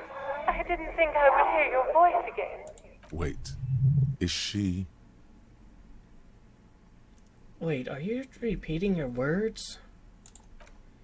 Michelle, just please. Why did you even call? Is this some kind of joke? It doesn't matter what I say, you're just gonna continue, right? The voice from the intercom doesn't answer, but you can hear her breathing. Wind blows into your microphone again, crackling and echoing in the box. Your hands are getting cold, and your breathing becomes visible, forming small silvery puffs in the air. Is it over? Can we talk now? Ever since I came to work here, it's been different. As if my mind's been wiped clean. It's so nice. It's so nice to be able to finally forget about you. And then it hits you. You're recording. She tries again not to cry, and still doesn't succeed completely. Her quiet sobs sound old and distant, as if her voice is being played off a wax cylinder. Real or not, your mirror neurons react. It feels painful to be listening to this. Why does it still feel like it's my fault? Her sound melts into the static from a long-distance phone call. From time to time, you can hear people talking in the distance, but can't make out any words. This is where you hung up the call the last time, but the recording is still going. A phone rings in the office with an old-fashioned chime, and someone walks by in a pair of heels. The static is like a warm blanket wrapped around the sounds. Is anyone there? No one replies, but the static grows stronger, like rainfall. Then a female voice speaks out, completely different from the one before. Glorious and total somehow. Crawling inside your head. Her words are too cold to comprehend. She smells of sodium lights and rain streaks on car windows. Eyes like pilot lights watch your shape in dark hallways, guttering. So, it was a recording trapped in the circuitry from some ancient tenant. This sometimes happens. Shall we conclude here? We have other mysteries to solve. Something weird just happened to me. Don't take this the wrong way, but during our short stint working together, something weird is almost always happening to you. That is true. An off-key melody. Kuno, please stop calling here. Grown-ups don't have time for your stupid games. Kuno doesn't give a fuck. Kuno calls whoever Kuno pleases. She thinks you're the gremlin child. What would he say to this? Try to impersonate Kuno. Fuck off, pig. I'm Kuno. I don't give a shit. Let me in. Pardon? This is not Kuno. Who is this? Please just stop calling here. I don't have time to deal with this. A single beep indicates that the line has gone dead. You pick up the handset. There's a tone. The machine is operable. Calling. Still again. Someone with a masculine voice picks up. Hello, Gerard speaking. Hello, Gerard. Technically speaking, you're electricity. Is electricity there? I need to speak with electricity, please. No, but I got a feeling Al Kick Your Ass is gonna make an appearance if you ever call this number. Phone disconnected. Calling, calling, calling. Still. Stop calling me, man. I'll get you your money, alright? I just need till tonight. Let me work. You seem to be in a bit of trouble. Maybe I can help you. I'm a police officer. The phone gets hanged up fast as lightning. Disconnect to... One more, Kim. I'm tired. Sounds like he hasn't talked to anyone in quite a while. What are you tired of? Writing. I hate writing so much. But I have to get back to it. The man disappears with a sigh. You do not hear the customary disconnect tone. Just silence in the handset. Seems like it did not have time to swallow the coin. This sometimes happens. Lucky you. The call went too fast for the payphone to register. You can still make a new one without paying. You close your eyes and put your index finger on the rotary dial. Then pull down on the number. Then move one up. And repeat the motion. Twice. Strange. This is not how you started before. Keep dialing. 414447. The rotary dial feels cold from the sea air. Keep dialing. 1117361. Your fingers keep moving like a spider. Every time the ring rotates back with a little ring of metal, like a bell tolling. There's more? Yes. 451-67451. You are going deeper now, into some unknown place, far away from this island of matter and its telecommunication networks. 451. You have dialed God knows how many numbers. The headset has been waiting silently to relay a signal. Surely nothing can come of this, you think. But it does. A connection. An ultra-long distance call. Your air fills with a crackle, the wash of a strange ocean full of white noise. A little bird starts ringing in there, not like the local calling tone before.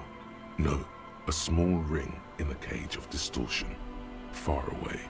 A distant network of phones. Calling, it the saddest sound in the world. Calling still. The handset starts slipping from your sweaty palm. Your breathing is heavy.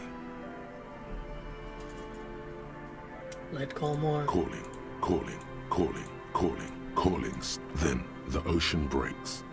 Out of the depths, a woman's voice emerges. Small. The dearest thing you've ever heard. I have a feeling I might be using some of these 4 morale boosts.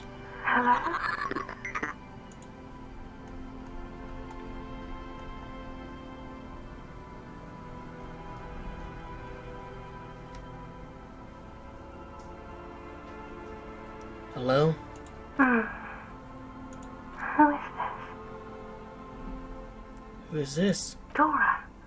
Who is this? Dora. The name feels like a gift. A gift that was meant for you.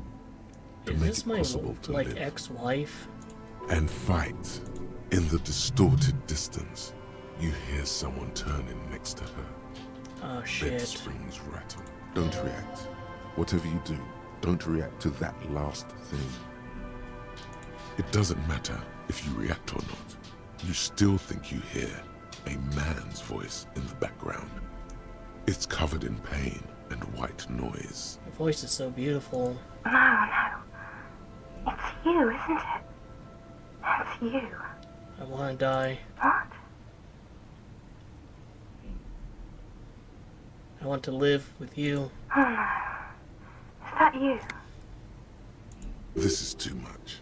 You need to recede. A creature's a creature. I wish I was the wind. Oh no, not this. What time is it? You're not a revolutionary, Harry. You're drunk. You only have 2, maybe 3 things left to say before the change runs out. Okay, I'm not drunk or high. I'm just hurt. Why does it hurt to talk to you? Oh God. Do you know what time it is? It's so late here. It's 4 o'clock, Harry. I need to wake up in 2 hours. You sound like you know me. What do you want to talk about that we haven't talked about already? This is bad. You feel your right hand on the handset cramping up with pain.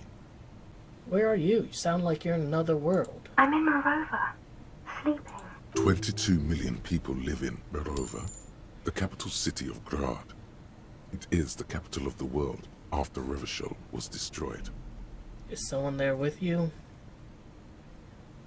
Yes, Where are you going in 2 hours? to work. Where? The academy, where I work. The academy? Sounds better than my job. I'm happy. No response, only a sigh. The connection crackles like burning paper. My head hurts. I'm gonna have a heart attack. Oh no, please stop. Please, let's just hang up.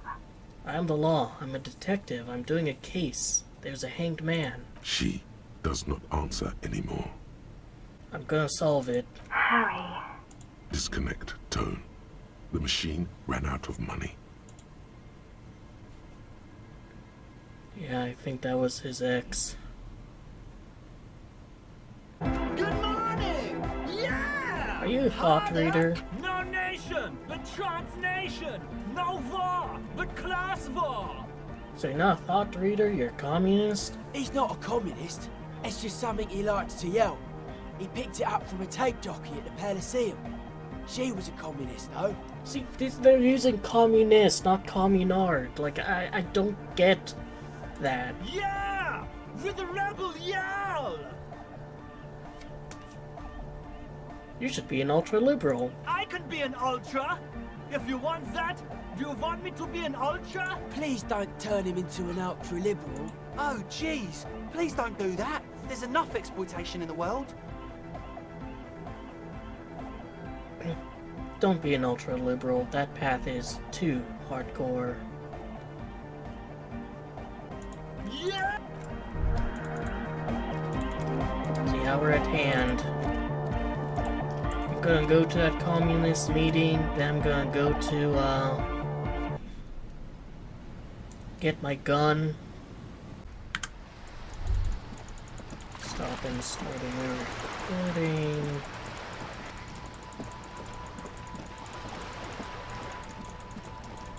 Alright, let's fucking go. Workers of the world, unite. Is it in here? As you approach the metal grill, you can hear several voices having what appears to be an animated discussion. This must be it. Beyond this door lies the beating heart of radical communism in Martinez. You're probably not gonna be allowed in there, you know, Mr. Moralist. Somehow, the night air softens the smell of trash and sea brine. As the breeze pulls through the canvas like a shuttle through a loom, you catch a hint of something unexpected. Something earthy, warm, and burnt. The acrid smell of failure. No, that's just slightly burnt coffee. A smell you would recognize anywhere. Just look at these pigs sniffing about after hours. Ignore. The metal grill is cool to the touch. You notice the lieutenant is looking uncustomarily anxious. His posture is rigid. His right hand hovers near the zipper of his jacket. You okay, Kim? Oh, I'm fine. I was practically born to infiltrate underground communist cells. Which is just to say, we should be prepared for any eventuality.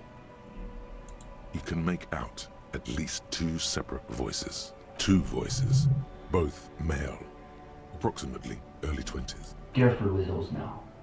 I have it. It's going to work. I can feel it. The clang of metal reverberates all along the scaffolding. The voices coming from the other side fall silent. Who's there?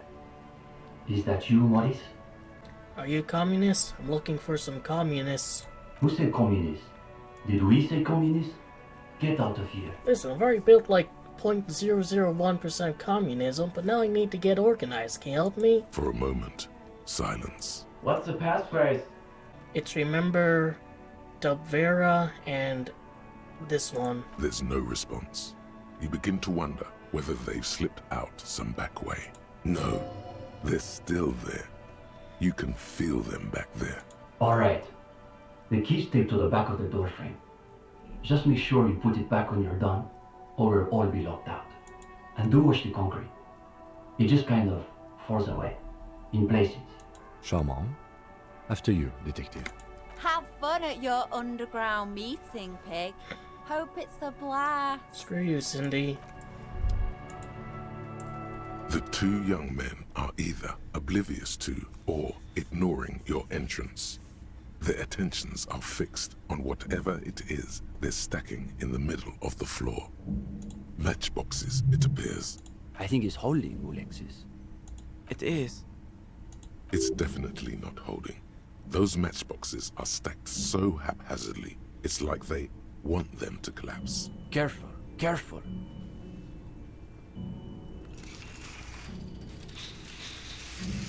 Well, your shit fell. Damn, hardly any difference. You two, you are late. They should know the meeting starts at 10 p.m. sharp.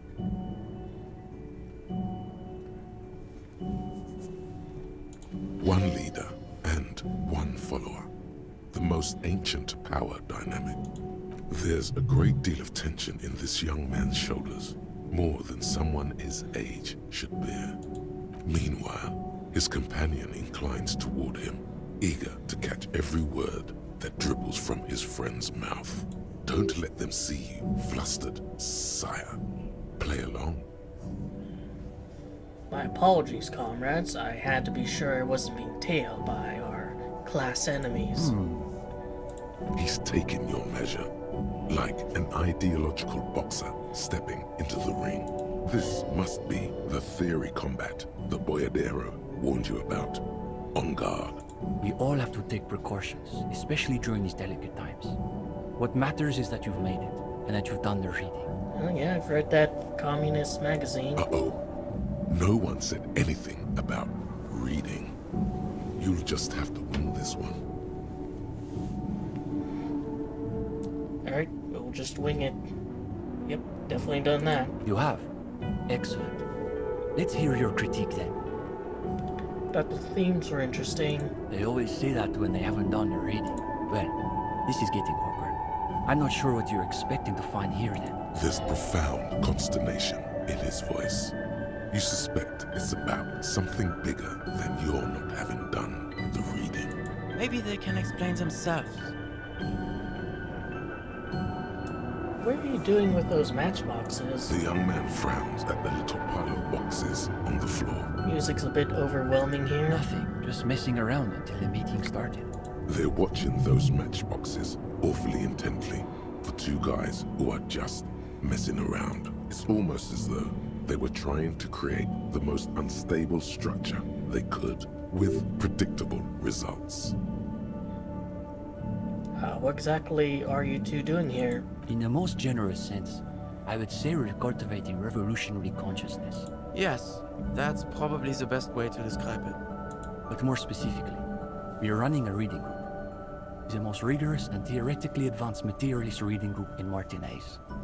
Comrade Steban is a great discussion leader, one of the best at the university. It's obvious they take this group of theirs extremely seriously. Whatever you do, don't compare it to a common book club. Sounds like a place for intense intellectual engagement. Exactly my kind of jam. That's our whole thing. The world is so shallow, all noise and repetition. We're interested in genuinely radical critique. Precisely. We are not interested in senseless parroting. We like to read critically. Within the contours of Mazovian historical materialism, of course. Didn't realize they taught radical Mazovian theory in the universities. Huh. As though you can call that problem teaching. One thing you learn quickly at university is that you're not going to find a real education in any lecture hall or discussion seminar. We are post-attendance, basically. Exactly. The only worthwhile part of the so-called École Normale de Reversol is the library. That's where we've made our greatest critical strides. Alright, so what do you guys actually read? We study all the foundational texts of Mazovian theory, of course. Just last week we finished the second volume of Puncher and Wattman's Innocence of Capital. Is that like this universe's version of Das Kapital? Truly extraordinary. Oh, actually probably not, because it's not written by Mazov. And before that we spent 6 weeks on State and Plasm. Uh-oh. You can feel your attention span rapidly deteriorating. We've also read Wertmüller's The Megastructure of History, and before that, Real and Reality.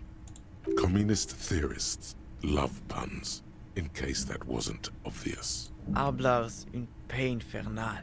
The original Fizdale translation, not that watered-down revisionist garbage. These two deserve the Order of Honor for bullshitting. There's no way they've actually read all this stuff. Obviously. But, of course, our special emphasis is on the theories of Ignace Nilsson and his followers, especially the inframaterialists. One of Krasmazov's closest associates, Ingus Nilsson, was a leading political and military figure in the anti-centennial revolution. Is he this universe's version of Engels? Today, Nilsson's reputation has waned in most parts of the developed world, with the exception of the People's Republic of Samara, SRV, where he is recognized as a founding father. His political philosophy is a variant of Mazovianism, called Nilssonist Mazovianism. Comrade Nilsson, father of the SRV. The young man raises his fist in reply and gives you a curt nod. He also happens to be the greatest communist theorist after Mazov himself. It was Nilsson who first postulated the existence of ideological plasm, which forms the basis of inframaterialist theory. The young man sighs. His companion looks about furtively. Where's the rest of the reading group? What do you mean? This is the reading group. Two's all you need. Me and Kim are the same way. Kim and I. We're in something of a rebuilding phase. Some of our former comrades didn't have the ideological fortitude our work demands. But what happened to them? Intellectual attrition is maybe the best way to describe it. Felix said he couldn't keep up with the reading on top of his classwork. And Susanna wanted to read text other than Mazovian theory. Like novels, if you can believe it. Imagine the audacity of wanting to read a novel in a reading group. I like a good novel every now and then. Oh, sure. But you can always join a book club if that's what you're into. We've tried recruiting new members, but unfortunately the current intellectual climate is pretty hostile to inframaterialist thought. These days, if you're on the left, the ascendant schools are the Godwallians and their iconoclasts. Don't forget about Maurice and the turnips. Right. Then there was the whole turnip debacle. Whatever this turnip business is about, one thing is perfectly clear. These young students have a much deeper understanding of communism than you do. You could learn a thing or two from them. If you can convince them you're one of them. Who are the iconoclasts? For starters, they love talking about beans. Beans? That's right. Iconoclasts are obsessed with beans. They love thinking about beans. They love counting beans. But most of all, they love building models to predict how many beans there'll be in the future. Are they really not talking about beans, but beans is like a word to describe like money or stocks or something? Nota bene, iconoclast is an extra pejorative form of the already pejorative name Mazovian economists, a moderate school of Mazovianism which advocates the gradual transition to communism through carefully managed economic modernization rather than violent social revolution. You better come up like pretty often in this discussion. This seems like a lore-heavy They're talk. by far the most bean-centric school of communism. Ah yes, the much maligned bean counters, ensconced in their think tanks and high-rises, believing they can save the world through a series of incremental, assiduously technocratic reforms. What's wrong with making progress through moderate economic reforms? Oh, please. There's nothing moderate about their love for counting beans. If I were a Gotwallian, I would probably diagnose them with Bonenfixierung. You see, iconoclasts claim to be communists, but in reality they're just liberals with hard-ons for spreadsheets. And the Gottwaldians, what's so bad about them? They're the most depressing school of communism. They love writing long books with a patina of Mazovian theory to cover up their cheap psychologizing. A gang of cheap psychologists and intellectual midgets. Typical Gottwalders, in other words. It's okay for Uli to say that, because his dad is from Gottwald. What's so depressing about their theories? The Gottwald school believe that intellectuals as a class are incapable of sparking revolutionary change. So all they can do is critique capitalism from inside itself. In other words, they have lost faith in their own relevance. That's why they spend all their time smoking cigarettes and writing long works of criticism that make you want to commit suicide. That does sound miserable. It is miserable. That's probably why they're always committing suicide. You see, the Gottwald school look like communists. They talk like communists. But scratch the patina and you'll see beneath that they're just depressed liberals who've read too many books. And what about the liberals? Are they liberals too? Of course not. The only people who actually call themselves liberals are mouth-foaming reactionaries. Basically indistinguishable from fascists.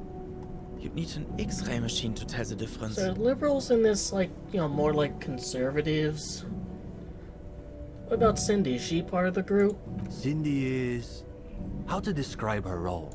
Something of an ideological auxiliary, perhaps. Well, can you tell her to give me a paintbrush and some paint? Yes. That's exactly how I would put it. And naturally, we support her radical counter-liberal aesthetics. But she refuses to submit an essay, so we can't call her a member of the group per se.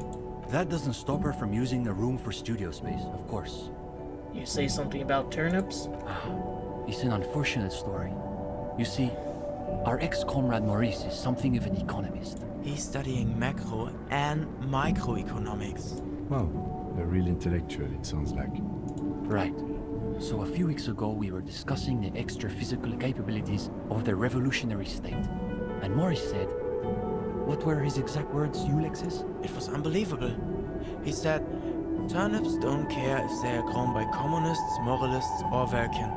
They grow just the same. Just a minute. Steban, Ulixis, why do those names ring the faintest of bells? Probably because they're the real names of Naztep and Exilus, the authors of that so-called essay about Tip-Top Tome you read in La Fumée. You should get to the bottom of this when you have the chance. And that was talking about Cindy. Basically, he was rejecting the whole foundation of inframaterialist theory. What is this inframaterialist business they keep blathering about? Remind me about it. Simply that under suitably revolutionary conditions, crop yields naturally increase relative to non-revolutionary crops, which Morris somehow has the gall to deny. Is this lysenkoism? Susanna said that he has been hanging out with some non-communists lately. For us, the question boiled down to, if you don't even accept the basic ideas of Nielsen and inframaterialist theory, why are you in the reading group? So you expelled him from the reading group over an argument about turnips? Well, it wasn't so much that he was expelled. He just quit coming. We haven't seen him around for weeks. Go ahead. You two wrote that arc on La Fumée, didn't you? You've read our article. That I did not expect. Well, don't keep us on tenterhooks. What did you think of the essay? The delicate egos on these boys. Even though you're just some cop, they're desperate for your approval. Hey, you're not just some cop. You've got highly developed critical faculties. Now's your chance to show them off. It was a good article. You should keep developing your ideas. Well, of course that's just an initial foray into the subject. We're hoping to return to it for a more substantial treatment next term. In any case, I'm glad our piece found its audience. That's always the hope with these things, you know. Does this ring group have anything to do with the lynching? Lynching? No. We're not an operational cell. We think of ourselves as more of an intellectual vanguard. Is your group affiliated with the union somehow? No, we're an independent organization. We acknowledge and respect the union's efforts, but our interests are more theoretical than Mr. Clare's. He speaks the truth. Okay, but what's your group's stance on lynching? Our stance? What? Does he want to know if the SRV has established a party line on the lynchings in Martinez? Though historically speaking, the SRV has supported direct action against right-wing paramilitary squads, especially when they are doing the Indo-tribes' dirty work. Good point. So as a provisional matter, I can say we support it. Are they being sarcastic? You feel like you're caught in some elaborate joke labyrinth, but it's impossible to see your way through. It's always that way. Beneath the crust of irony, there's a molten sincerity that threatens to erupt forth. You may witness it yet. Are there any operational communists in Martinez? No, unfortunately. The communards were hunted down and killed nearly to a man. All that's left of them are bones and old rifles. Like this one? His companion's eyes widen as you hold up the ancient weapon. Yes, like that one. I wonder how many of these are still lying around in cellars or sealed up behind the masonry. Can I hold it? Sure. It's heavier than I was expecting. Though what, exactly, you can't say. He turns the rifle over again, admiring the glint of light off the oily barrel. When he's finished, he returns the rifle to you with a nod of appreciation. You accepting new members? We typically only accept new members once per semester. There's this whole process with essays and presentations on assigned topics. But given that we have some extra seating at the moment, I guess we could be convinced to expedite an application or two. Steban, you can't be serious. For these gendarmes? I am serious. As materialists, we've got to adapt to conditions as they are. Besides, he'll still need to pass the interview portion of the entrance process. Assuming he's even still interested, that is.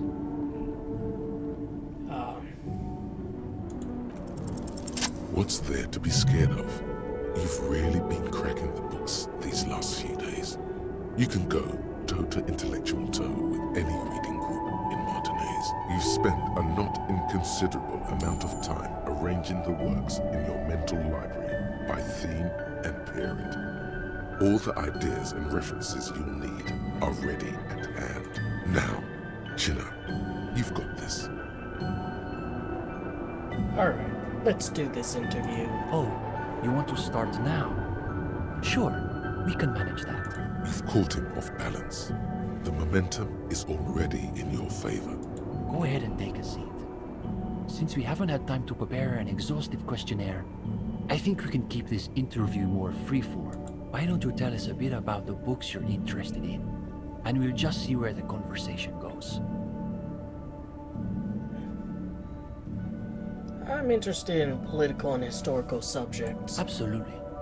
It's the only proper foundation to develop a real understanding of events.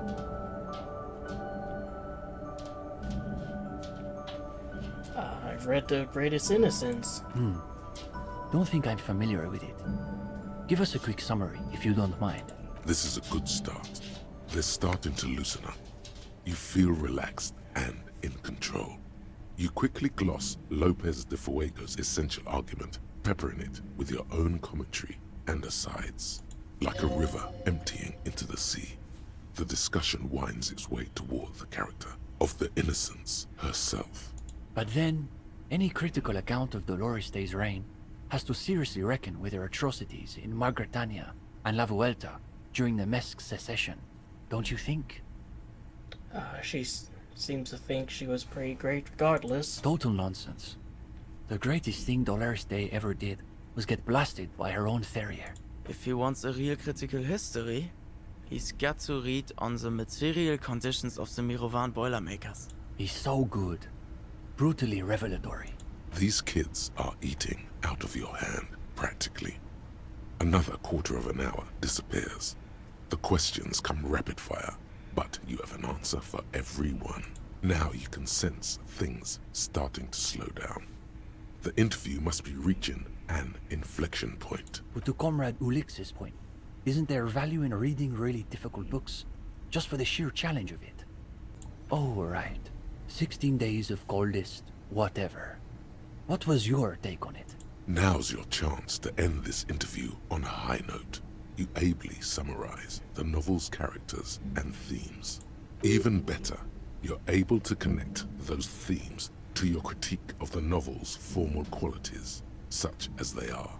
Eventually finished it, however much physical pain it caused me. Sounds to me like a typical bourgeois social novel, designed to assuage the egos of frustrated housewives and win international awards. And Gradian realism is the worst realism.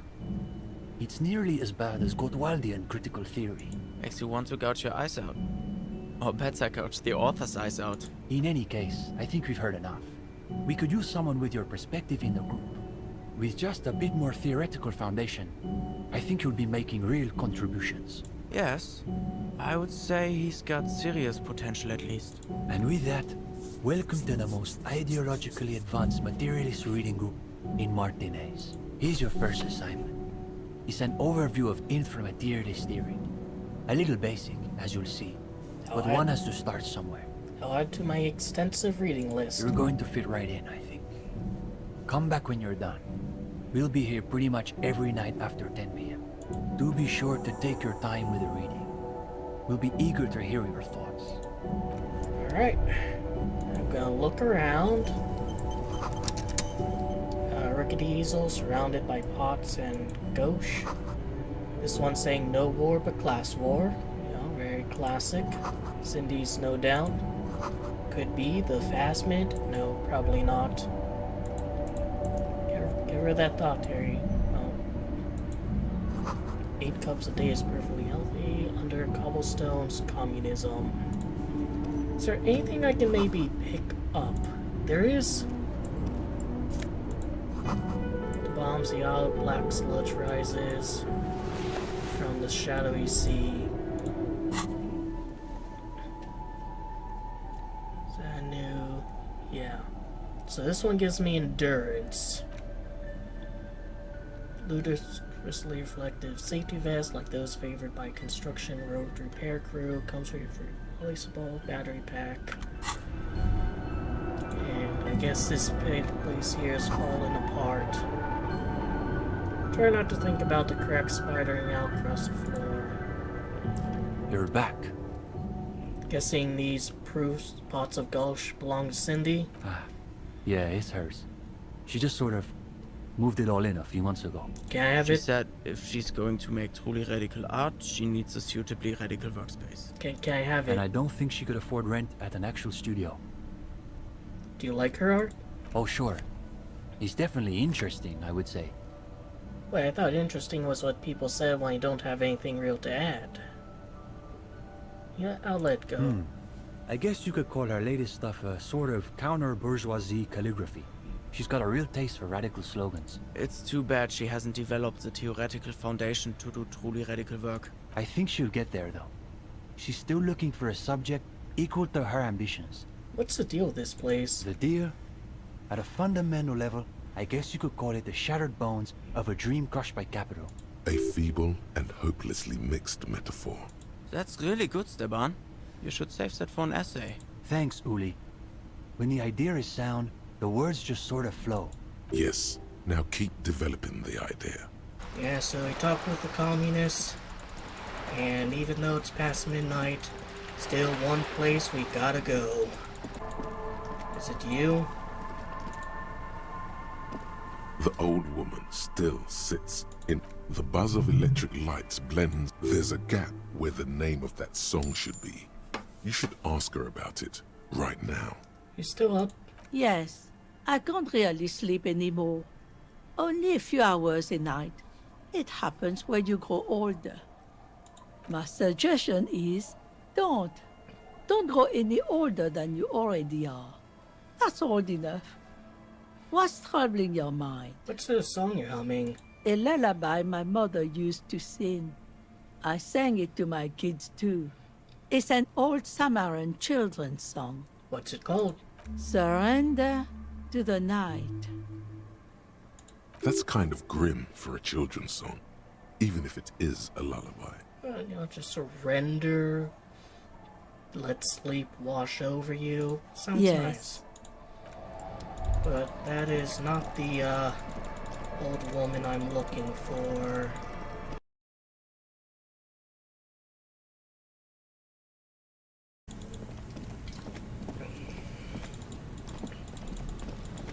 Someone on here, maybe?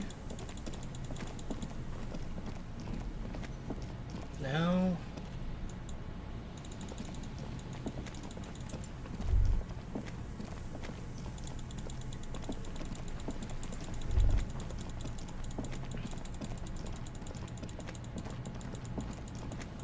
I'm even gonna check the trap.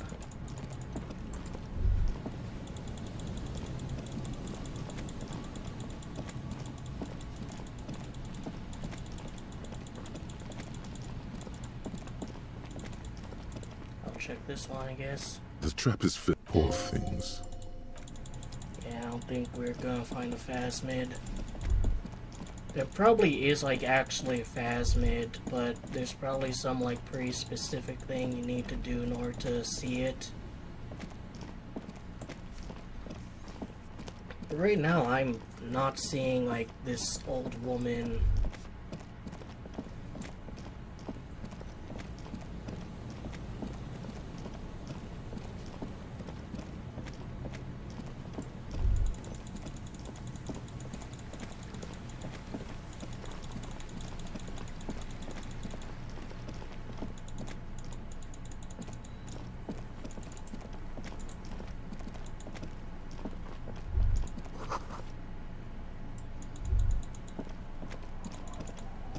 I mean, she's not in here. Can't even go in there. She's not on the boardwalk up here. No. Get your sir, just walk past the fishing village until you see the boardwalk.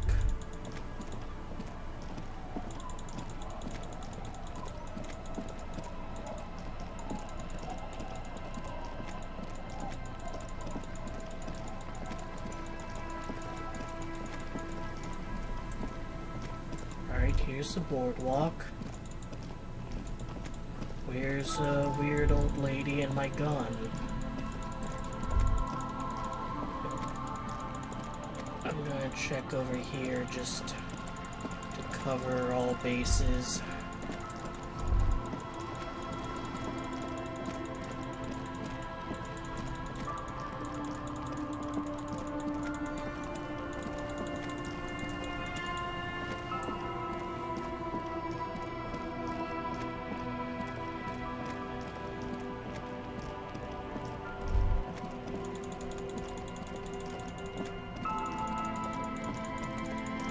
Been up here though, there wasn't anyone here. And I'm holding down the right mouse button, so like if there is a person...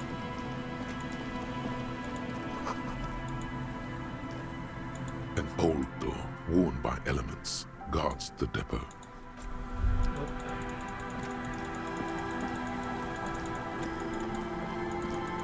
Like behind it.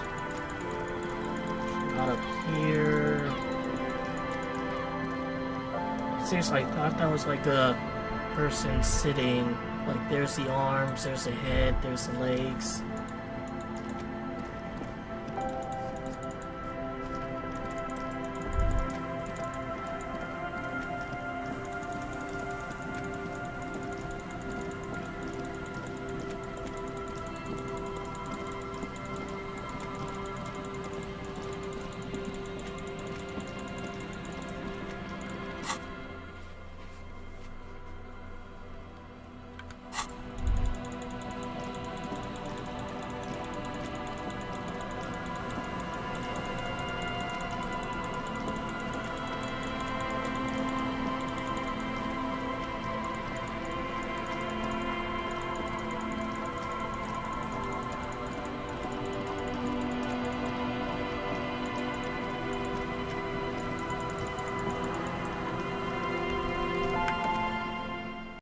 Did I miss the opportunity? But it said like from 1,000 hours to 200 hours. A metal payphone under a yellow plastic dome. There's a life is garbage. Alright, I looked it up. I'm gonna make a new save here. And I'm gonna load like an earlier save here. And I'm gonna get the gun first, and then I'll go talk to the communists. Yeah, there she is. Put your hands where I can see them. Show me your hands. This is the pigs. Show me your hands. Right! Scavenged, battery-powered police lights protrude from her back. The flickering light show reveals a gun in her shaking hand. She looks like an enemy from, I don't know, like Bioshock. Her hand is trembling from some sort of neurodegenerative disease. Madame, please drop the firearm immediately. Easy, ma'am. Take it easy. Failure to comply. Suspect is displaying aggression. Officer, under duress! Officer, under duress! I am the police. Don't move. Don't move. Not moving. Suspect is on the loose. Suspect at large. Officer, administer street justice at our own peril. That one extra lick with a baton or extra knee strike above was what was actually required. Suspect is under control. Suspect is under control. Be careful, detective. Don't do anything that might set her off. The situation looks bad. Calm yourself. Steady your breathing. You have to go for the gun sooner or later. Perhaps you can learn crucial facts before you do. We can solve this peacefully. Please lower your weapon. Officer in need of assistance! Suspect at large! Get on the ground! Ma'am, please. We want to help you, but you need to lower that weapon. Let's just talk, alright? Disturbance reported. Authorized deadly force. Sector, take the shot! Big red key! Big red key! Big red key. That's code for the battering ram. Cop talk. You know this. Please identify yourself, ma'am. It's a goddamn police shitbag! On the pavement! You're under arrest! As she waves her hands, You notice familiar-looking ampoules and packets sticking out of the mountain of police gear on her back. Medicine or drugs? Are you on drugs? Confiscated contraband. Restricted access. 2 kilos missing. Eyewitness report compromised. I don't think she's on drugs. Being off drugs might actually be the problem here. You're not the police. We're the police. Back up! Back up! Back up! Status unconfirmed! Yes, I'm the backup. Here to back you up. You are? Mr. Moran? No, Aggravated assault! Man down! Suspect on foot! There's a scenario unfolding in her head right now. It has nothing to do with what's happening here. What's the situation, officer? Law enforcement compromised! Impersonating a police officer! Does she not believe you two are actually police officers? We really are cops. Look at my badge. License and registration! License and registration! Come in, dispatch! Sector! Azimuth! It's not a code, just disjointed words. Well, fuck it. Alright, this is how we do it. You hurl the tear bag in her face, already darting right. How did I fucking get that? Close the distance. Left hand grabs the barrel. So I missed right 72 one checks, but like a 28 red check works. No, that won't be necessary. Look closer. The gun, all 3 barrels, red and blue light shining through. It's not loaded. Go ahead and pull the trigger. I dare you. Suicide by cop! Split-second decision! Eat lead, scumbag! Oh my god. God, I almost blew her head off. What is this? This isn't police issue. Police weapons have bullets. The police guns always have bullets. What is this? Why did you sell me this? She looks devastated. Grab the gun, right now. This might be your only chance. No one ever cares anymore. Why would they treat me like this? Great gears are grinding to a halt. The machine is powering down. She's all out of jolt. Poor woman. We need to figure out what to do with her now. Nobody's ever around. Nobody ever comes to visit me. What do you think is happening to her? She's in a stupor. I've seen this before. But why God was knows she for like... how long. Could be days when they get like this. But why is she like this in the first place? Honestly, I don't know. Dementia, probably. Dementia and Channel 8. And loneliness. Could be. Her hands were trembling and she did seem uncoordinated. But what are we gonna do with her? Well, I'll gently touch her Her shoulder. scratched skin is warm to the touch, but the person inside doesn't even know you're there. She's in a stupor. Honestly, I don't know. Loneliness? Dementia, yeah. Looks like a bad case. But the question is what to do with her right now. Should we arrest her? I don't think there's any need for that. In her current state, and without a gun, she isn't really a threat to anyone. Can we get her help? We could let Titus know. This is a perfect problem for the local peacekeepers to handle. They might even know her family. Yeah, sure. This seems like an actual Titus problem. Then we can ask him once we get back to the whirling. But we have to hurry, because it's late, and they might have already gone home. But I think we're done here for now. Please, leave the radio on. Reflex to what? Being left alone. She stands motionless. Just a heap of clothes and flashes now.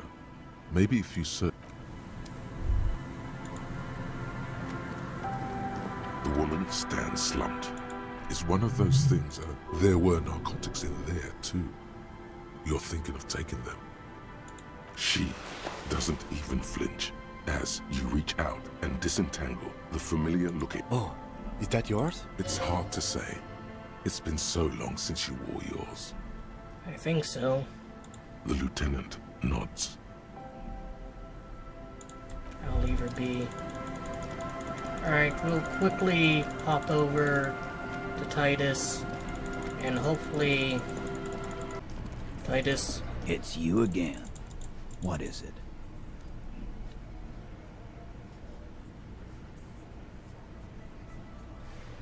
There's an old Catonic lady in the old fish market on the other side of the bay. She needs help.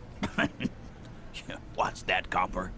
You want us to help little old ladies now? You're local law enforcement, aren't you? Helping troubled civilians should fall under your jurisdiction. Yeah. We'll send someone out. Who is? God. Poor lady. Don't worry. We'll handle this. I think she got some family in Kuarong or something.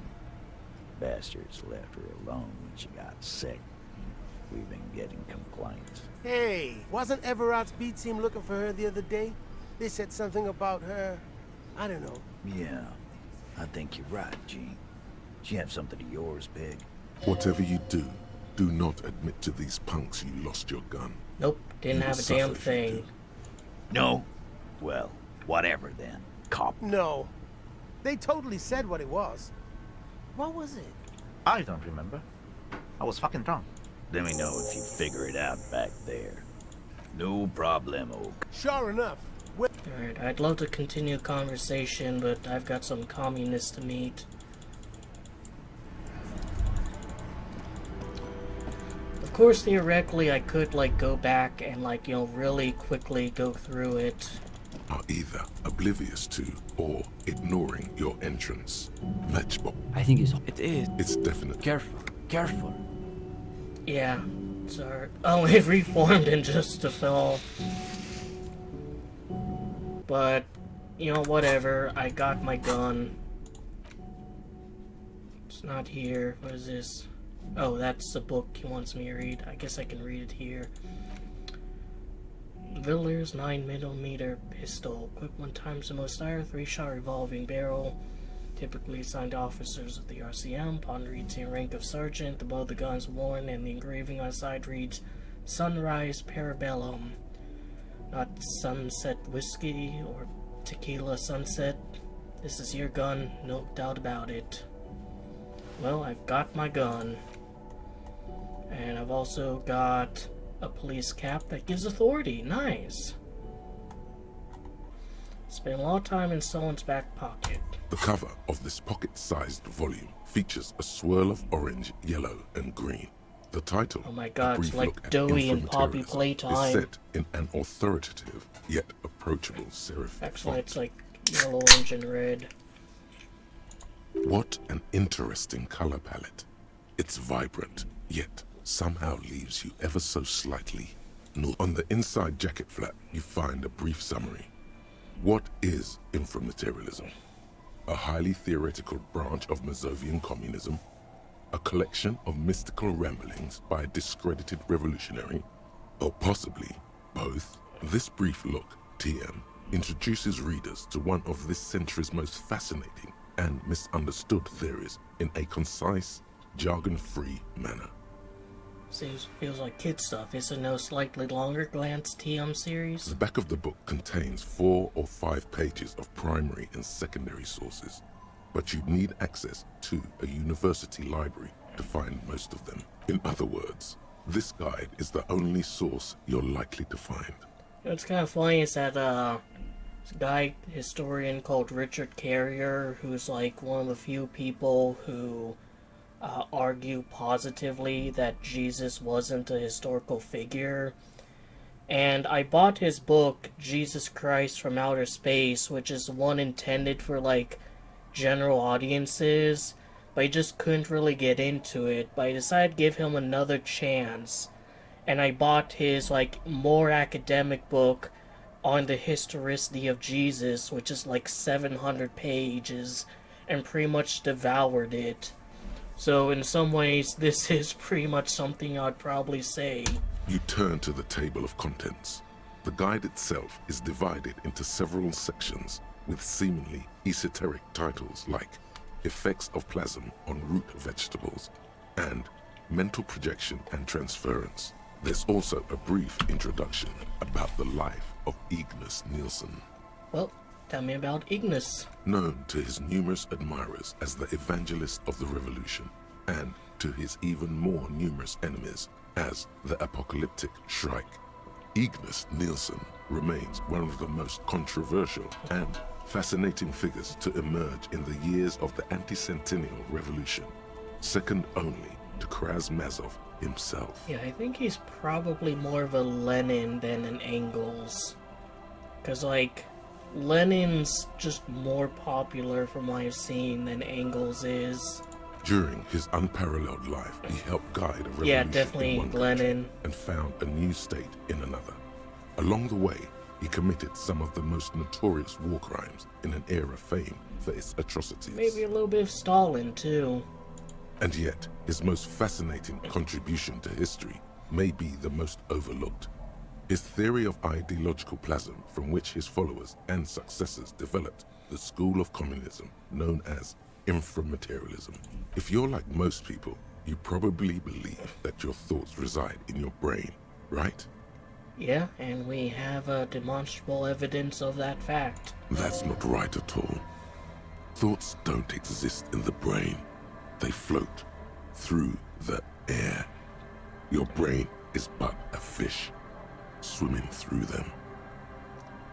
I'm assuming the all right is responding to this and not this. Wrong, at least according to Ignis Nielsen. As Mazov's devoted comrade and leading theoretician, Nielsen was responsible for developing much of the intellectual foundation of communism. But his interests and speculations were famously wide-ranging. During his final years in exile, he produced, among other things, an early guide to home brewing, instructions for raising revolutionary children, plans for a universal pictographic language, and a detailed materialist critique of Dolores Day's chess strategy. Yeah, this guy was definitely a fucking communist with all the, kind of weird stuff he wrote. A true man of ideas, equal to any of the great DeLorean polymaths. But one subject he returned to time and time again was the fundamental relationship between thoughts and matter. We may yet discover, he wrote in his notebooks, that under certain exceptional circumstances, the proletariat's embrace of historical materialism may be so fervent that their beliefs take form in the world of matter as a kind of revolutionary plasm. So basically, thoughts influence the world around us, and not in like they cause us to do things, but they literally like influence the world around us. I think that's what the two of them were doing with those matchbooks. Like, if they believe hard enough, they'll stand, then they'll stand. Certainly. In essence, Nielsen is arguing that thoughts don't just reside inside the brain, they radiate outward from it. According to this idea, the brain is an ideological transponder, constantly emitting waves of highly politicized energy, which Nielsen called plasm. Stay with us a moment longer. What's more, Nielsen speculated that this plasm, when it becomes powerful enough, might begin to influence the material reality surrounding it. Hence the name, inframaterialism. Unfortunately, Nielsen passed away before he was able to develop these initial ideas into a full-fledged theory. That work was left to subsequent generations of communist theorists. Building on Nielsen's basic insight, these theorists reached a startling conclusion that a sufficiently revolutionary state might begin to exhibit certain extra-physical effects based on the amount of plasm generated by its citizens. Wait, so this isn't even Nielsen's theory, it's his followers? Correct. Though certain particulars of the theory are commonly attributed to Nielsen himself, the evidentiary basis of those attributions has always been a point of contention between inframaterialists and their critics. So these people are saying that if enough people just believe in communism, it will come true? The actual theory is highly technical, but for the purposes of this brief look, TM, that's a fine working definition of the concept. That's because this is absolute idiocy, not even worth engaging with. No, no, no. There's something here. You can feel it. I'll just give it a few more pages, Logic. I mean, I can tell it's BS too. Inframaterialists divide the extra physical effects of the revolutionary state by the level of plasm required to achieve them. At the lowest, or first level, revolutionary plasm is believed to stimulate or invigorate matter without altering its essential properties. Sounds like that business with the turnips. Precisely, though plasm does more than increase vegetable yields. It may also influence the physiology of revolutionaries themselves. Yeah, so basically some form of lysenkoism, which was a huge disaster because, as it turns out, ignoring scientific fact in favor of misplaced ideology leads to disaster. It's a bit funny how Stalin and his gang were so critical of Western genetics when Marx himself, though never being in a time when genetics was known about, was at least interested in the conventional Western thought that came about. He was in the very least a fan of Darwin's work, though he did critique the clunky English style. It's also been postulated that plasm may account for the remarkably full and manly facial hair observed on many communist males. I'm gonna stroke my beard proudly. Of course, inframaterialists argue that revolutionary plasm may stimulate human physiology in other ways as well. As in, like making my wang longer? In fact, reports from the revolutionary period claim that the most radically devoted communards were able to engage in vigorous intercourse for up to 8 hours at a time. Sort of. 8 hours? There's no way. Your equipment would be mashed to jelly. Hyperproductive vegetables and ultra-horny communards are fine. But this theory hasn't quite gotten strange enough for you. And on that note, you feel like you've gotten the general idea of inframaterialism, enough to carry on a basic conversation at least. But if you'd like to go even deeper into some of the more speculative aspects of the theory, you could always read further. Of course you want to go deeper. What else are you here for? The book fits quite snugly into your palm. You flip forward a few pages until you come upon a chapter titled Mental Projection and Transference. I'm just hoping this shit tells me about the Pale, you know? When a community has achieved a sufficiently high degree of revolutionary fervor, inframaterialists believe that second-level effects may be observed. At this second level, certain hyper-revolutionary individuals may even develop the ability to extend their thoughts into material space, and vice versa. Does that mean communists can read minds? According to inframaterialist theory, yes. Under suitably revolutionary conditions, that is. Of course, one doesn't need to be a communist to be attuned to the thoughts of your brothers and sisters. Go figure you'd pipe up. It's become something of a folk legend that during their final meeting, Nielsen and Mazov didn't speak a single word, preferring to sit in silence with their chamomile tea, reading one another's thoughts. That's probably not what happened. One of the minor tragedies of the late revolutionary period is that few reliable accounts survive. Much of what we know of the communards' activities during this period come from memoirs and second-hand accounts, some only written down decades after the fact, and of dubious authenticity.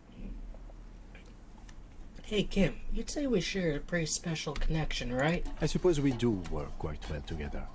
You and me, we're on the same wavelength.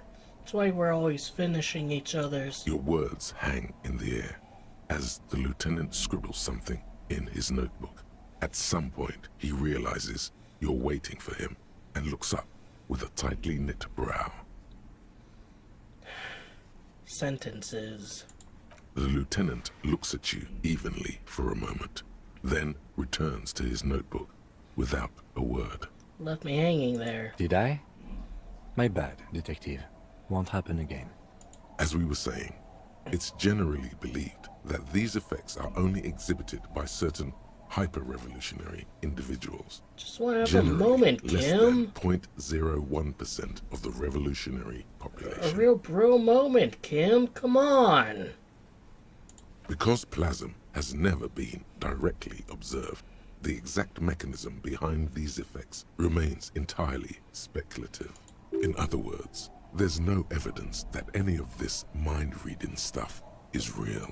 Why are you getting hung up on mechanisms? Open your mind's aperture just a little wider. You're so close to true understanding. Wait, if there's no evidence plasm exists, how can theory be true? Most inframaterialists would argue that the inability of skeptics to detect plasm is simply evidence of their own insufficient revolutionary enthusiasm. Sounds like when theists say that, like, the reason atheists don't believe God exists is because they're unable to detect God's presence. There you have it, a perfectly unfalsifiable loop. The theory is impossible to disprove on its own grounds, meaning it's hardly a theory at all. This should be more than enough for a stimulating discussion. That said, if you're still yearning for more, Oh, it's somewhat of a theory. A game theory. you must. Everyone knows. You breeze through the next several sections until you arrive at the final chapter, titled A Communism Above Reality. When a society's revolutionary fervor reaches the third and highest level, inframaterialist theoreticians have postulated that the laws of physics cease to be laws. The laws of physics are descriptive, not proscriptive. There's not some fucking lawmaker deciding that force equals mass times acceleration. The law is just us saying, mathematically, that's something that's going to happen pretty much every time, with great certainty that there's no part of the universe that isn't going to happen. That's because I'm the law. The law, Joe. Under suitably revolutionary conditions, you might be. Though inframaterialists would argue that it's more like the community is, collectively, the law. At last, a book gives you the respect and validation you're entitled to. Of course, it's impossible to say what exactly happens under these conditions.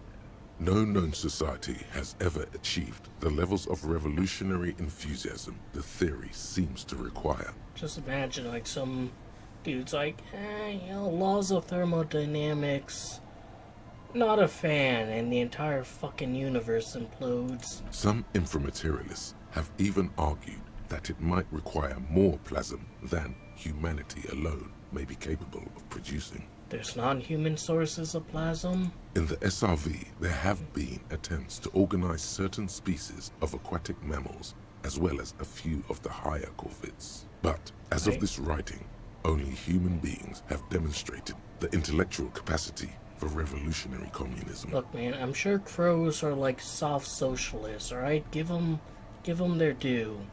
There are numerous stories from Samara involving bandits or fascist mercenaries being levitated by farmers from the most ideologically advanced communes. Of course, few of these incidents have ever been rigorously investigated or substantiated. The form of these stories also recalls several well-known Samoan folk tales. In particular, the one commonly known as Clever Oleg and the Flying Magistrate. With all the points I have in you, can you show up more? I'd like to get some more skills. Among known attempts to channel third-level capabilities, the most well-documented is the curious case of Coalition warship Debutante. I notice time has stopped. It concerns an interesting series of events that took place during the invasion of Revachol. As Coalition forces made landfall, a cadre of Nielsen's most fervent acolytes attempted to compress a Coalition aerostatic with their collective will. According to Communard law, these acolytes positioned themselves at the top of a redoubt just over the bay of Revachol. From that vantage, they proceeded to visualize pinching Coalition warship Debutante between their fingers, a gesture believed to assist in the extra-physical materialization of their thoughts. Did it work? The acolytes, along with the redoubt, were vaporized in an artillery strike before the process could be completed. Oh, before it could be completed. Very convenient. It's been said, though, that in the weeks following the battle, the captain of the debutante noted an increase in incidents of crewmen striking their heads on unexpectedly low bulkheads. Of course, colorful anecdotes only scratch the surface of what inframaterialists believe may be possible in a truly third-level society. What would a third-level society even look like? Some have theorized that such a society would be fundamentally unrecognizable, lacking many of the institutions we typically take for granted in advanced societies, including organized governments, financial institutions, and law enforcement. Did that book just say there's no place for you in this future? Maybe there's disco, dude. Maybe there's disco. Others have argued that people living under third-level conditions will be immune to such infirmities as hunger, disease, and mental illness. In some of his later writings, Nielsen himself speculated about the potential for an extra-physical architecture that disregards the laws of bourgeois physics and, instead, relies on the revolutionary faith of the people for structural integrity. That seems like a bad theory to design buildings based on. Nielsen called it the highest expression of communist principles, a society whose literal foundation is the faith of its people. On the following page, you come across a few black and white reproductions from Nielsen's own notebooks. One sketch depicts a government ministry shaped like a great inverted pyramid. A hectare in width at the top, balanced atop foundations the size of common apartments. Another depicts a leaning tower wrapped in a dramatic helix. The caption beneath it reads, "The Tower of History." Something about that tower looks awfully familiar. Could it be that's what the students were trying to recreate with the matchboxes? What if people stop believing and the building collapse? In the corner of one of the reproduced notebook pages, you can make out the following words, written in Nielsen's distinctive slashing script. A state that has lost the faith of its people has forfeited the right to exist. There is no more. You've reached the outer theoretical limits of communism, and in less than 200 pages. If you'd like to read further, may we recommend a brief look at Occidental architecture? Alright, well, did that. And I'm gonna go sleep. It's getting late and it's snowing. Time to call it a day. Good night, Kim. Good night, officer. We'll meet in front of the shack in the morning.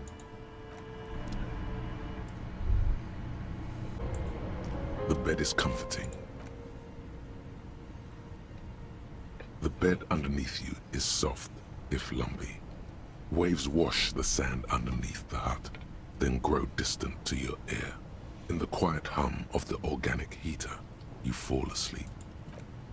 Organic heater? Is this like Scorn or some shit? Like a deftly cast fishing net, sleep pulls you out of the world and into its dark shore. The rough mesh chafes, tightening around you, it digs into your brain. Dark shore my ass, I know what this is. How have things been going for you out there? Helped anyone lately? Yeah, actually, asshole. Saved anyone lately? Yeah, actually, asshole. Murdered anyone lately? Nope, not that one, actually, asshole. This bastard isn't even listening to you. Fuck you. Because you know you are a murderer. A disco music listening psycho killer who offs poor people.